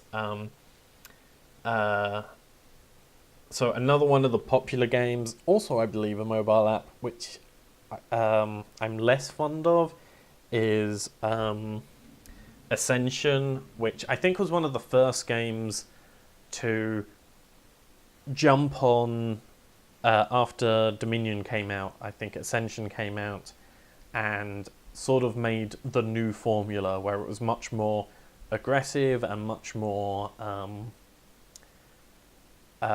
about sort of that you just buy cards. It's less tactical in that when you have the Dominion game, everyone can see what everyone else has got, and everyone, like, if everyone knew everything perfectly, they're probably people going for the same tactic, and some of that's then going to be luck, and some of it's about how quickly can you work out what the correct answer is for the different sections.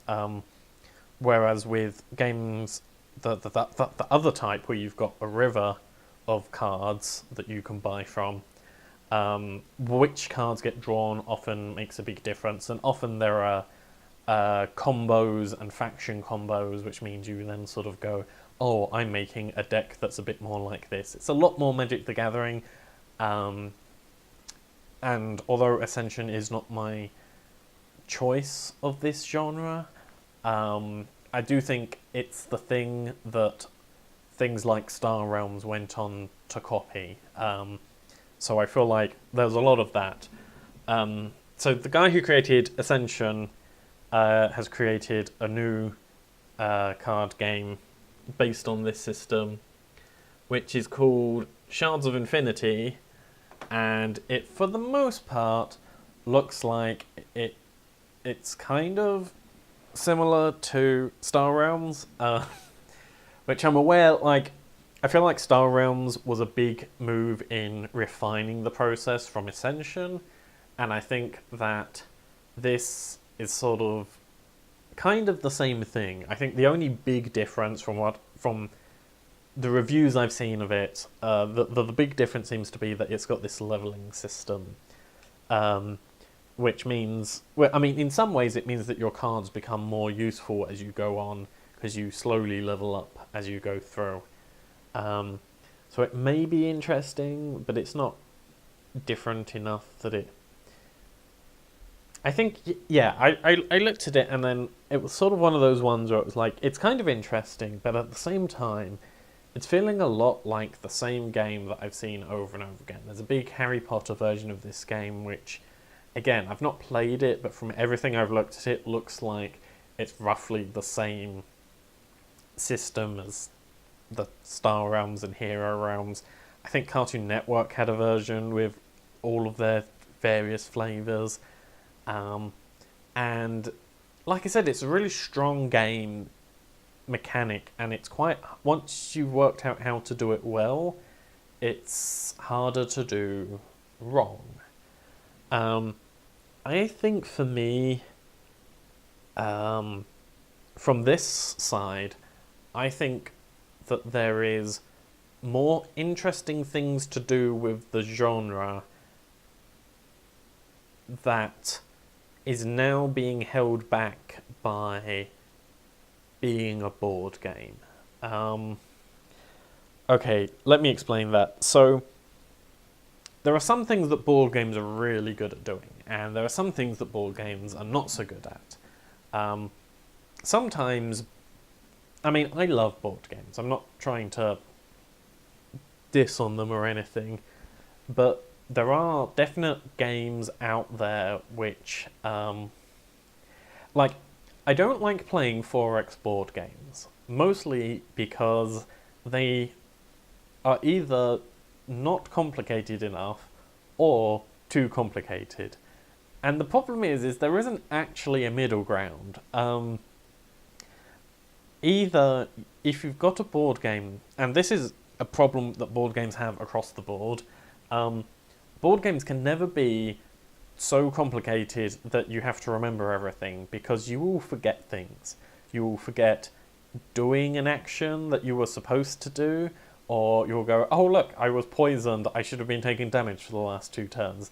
This thing happens sort of constantly, and the more complicated a game gets, the more that feature is a issue, right? Like in chess, for example, really the sort of... chess was a bad example. In drafts, for example, the only thing for you to forget is it my turn? Really? It's is it my turn or is it your turn? That's the only main thing that you have to remember.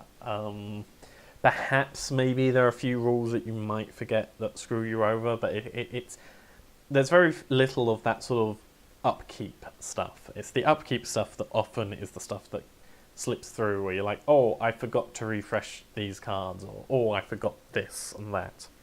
And the problem with, like, as I said, like 4X in particular in board games, is that the amount of things that you have to be paying attention to is so big that you end up just losing track of things. You're going to lose track of a lot of things. And I think that's one of the reasons why 4X board games don't work, is because they really should be turn-based strategy games in video games. Like, there are lots of good Civilization.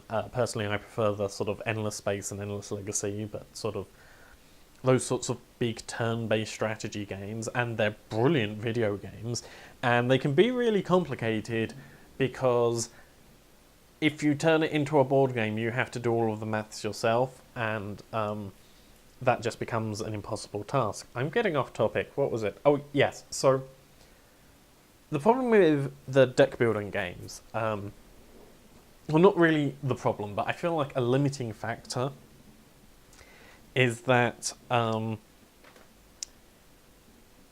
being able to build a cool hand is an interesting concept. But right now, essentially you basically build a cool hand, play it, it does a thing, and then you move on. And because there is a limit to how much stuff you can do with these things, I feel like that is becoming something of a limiting factor.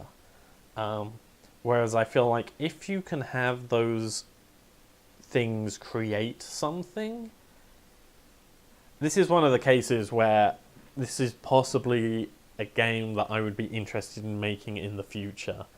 But it's certainly not high up on my list. But like the idea of so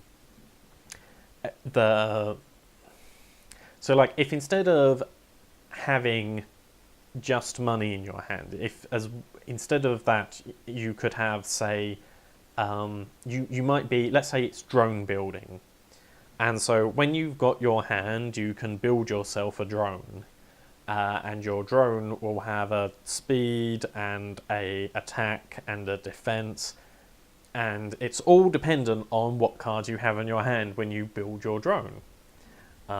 You'd probably have to have a way of sort of keeping cards in your hand, so that you could charge up a drone, and you would probably need to have rules that when a drone was made, the drone kept all of those cards and they only got returned to you when that drone got destroyed or when it scored.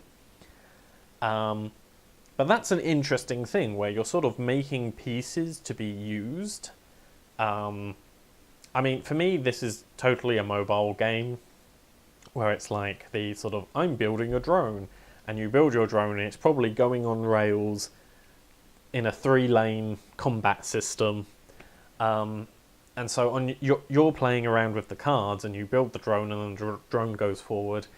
But like sort of the extra bits that you've put onto it sort of change how its stats are. And it doesn't just have to be drones. Like you can use this as a pen and paper role-playing system where you have your basic moves and you're slowly attacking characters, and sort of your river of cards that you can buy from could be sort of, a group of them could be situational cards, purely based on the location, and some of them would be situational cards purely based on who you are fighting. So it's like, oh, if you're fighting lizards, you can have a special card for going for their tails or something. So you could create these sort of situations where you're like, okay, these are the cards that are available to you, and then sort of part of your system would be sort of building up these cards and then sort of comboing them so that you could attack. My own game based on this system, if I was to make, because this I think was one of the big decisions for me, which was I did have an idea that I wrote quite a while ago for a board game, or for a deck building game, and I've now sort of felt like there's so much in this system that even if I was given the opportunity to make this game, I would not make this game. So my idea was to have a game where it was, I think I called it Intergalactic Dance-Off, because this was, like I said, early on in Nerdcubed Games, and I basically went to Rebecca, if I need a theme of things that I want to draw lots and lots of, what would you like to draw lots and lots of? And she was like, girls. So I was like, okay. So my theme was Intergalactic Dance-Off, so that Rebecca would get to draw her alien girls. Um, and so that was sort of part of what I was planning at the time. Sorry. So how does the game play? So the idea here would be that the whole game was built on comboing, which is also why the dance idea sort of works for it. So the idea would very much be that you start off with level 0 cards, which would sort of be uncoloured. I'm using colour here to refer to any type of faction or whatever it was sort of move, but the idea would be that you play a uncoloured card, and your uncoloured card could link to any other card. But it doesn't actually do anything. You just need to play it to start your combo, and then your second card could be another level 0 or a level 1. So you could always go one higher or something less. But it meant that but any card that would be coloured, and other than the level 0s, everything had a colour. So sort of, if you're playing a red card, the more powerful the card is, the fewer things it would link to. So you could have, I'm just going to play lots of red cards, but you could also still have a few blue cards thrown in, so long as they still linked to red cards. So you could have a red card, for example, a red level 1, which might link to have link options for green, blue, and red. And then you can play a level 2 blue, which only has options for blue and red, and then you could play your level 3 red. But then because of this system, you also had to sort of carefully think about the order in which cards went down, and actually gave you a real decision of what you want to play, which quite a few of these games, essentially it's like, I've drawn this is what I put down, and you don't really have that big choice of what you're doing with your cards. So I really wanted to create a system by which you actually had to think about how your cards were really going to play into each other, and sort of being able to make really powerful level 4s and level 5s cards, because to play a level 5 card, if you normally draw 5 cards, you needed a level 0, level 1, a level 2, a level 3, a level 4. And like, to get to that level 5, you'd have to draw new cards as well. So the idea was sort of you'd put down this dance, where you put down your dance steps, but only certain steps can follow other steps. So that was sort of the idea of how to make a deck builder game more interesting, in my opinion. But I don't think it's enough of a fresh take on the game. And back when I designed this, and this was sort of like, I think I had this like 3 years ago. So, and the last 3 years we've just seen so many deck builder games come out that it's one where it's like, no, I am not creating a fresh enough thing compared to the number of games that have done this adequately and well, that I don't think it's sort of blowing anything out of the water. I still think it's a good game. And I had the idea very briefly of sort of the drinking game version of the game, where if you were the sort of person who liked that sort of thing, the dance moves would actually be sort of drawn on as in dance instructions, and you would then have to perform the entirety of your dance after you'd played it out to actually trigger the effects. And failure to dance, you would take a shot or something. I'm going to be honest, I'm teetotal, so I don't really play drinking games because I don't drink, which kind of makes them pointless. So, yes, so that was the part of Dominion that everyone learnt from, that is an interesting thing, but I don't think is actually the most interesting thing that Dominion did. While I think it was very good, and I'm happy that that whole genre exists, even if I do feel it's now being oversaturated. The other side of Dominion is the part that I think that we can all, and I do mean sort of anyone creating board games or video games, I think we can all learn from, is I really like the way that they basically, the way that they play their game for perfect information games is to only give you access to a certain number of modules. And this means that they can infinitely expand their game by just adding extra modules, but also by allowing both sides access to the same modules.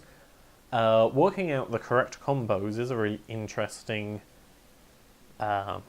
system, and I feel like we should actually have this in a lot more games. I mean, especially in like the video game, I feel like as a mobile system, it actually works quite well, because being able to have access to tiers and selling them off in batches is an interesting system, but then it sort of evens the playing field against people. But I also feel like far too many times our solution to tactical games is to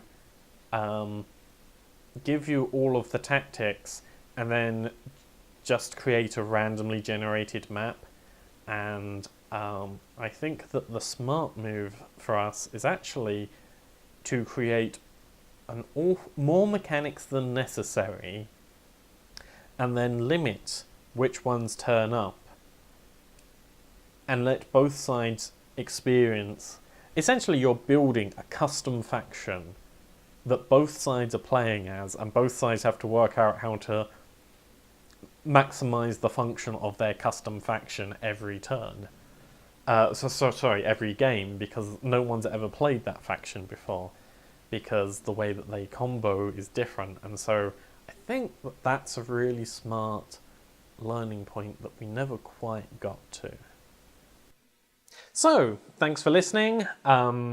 Hopefully you enjoyed all of that, and hopefully I'll survived my crazy week, and will be back on schedule doing things in the week that they happened next week. And I look forward to making more content for you. So I'll see you then. Bye.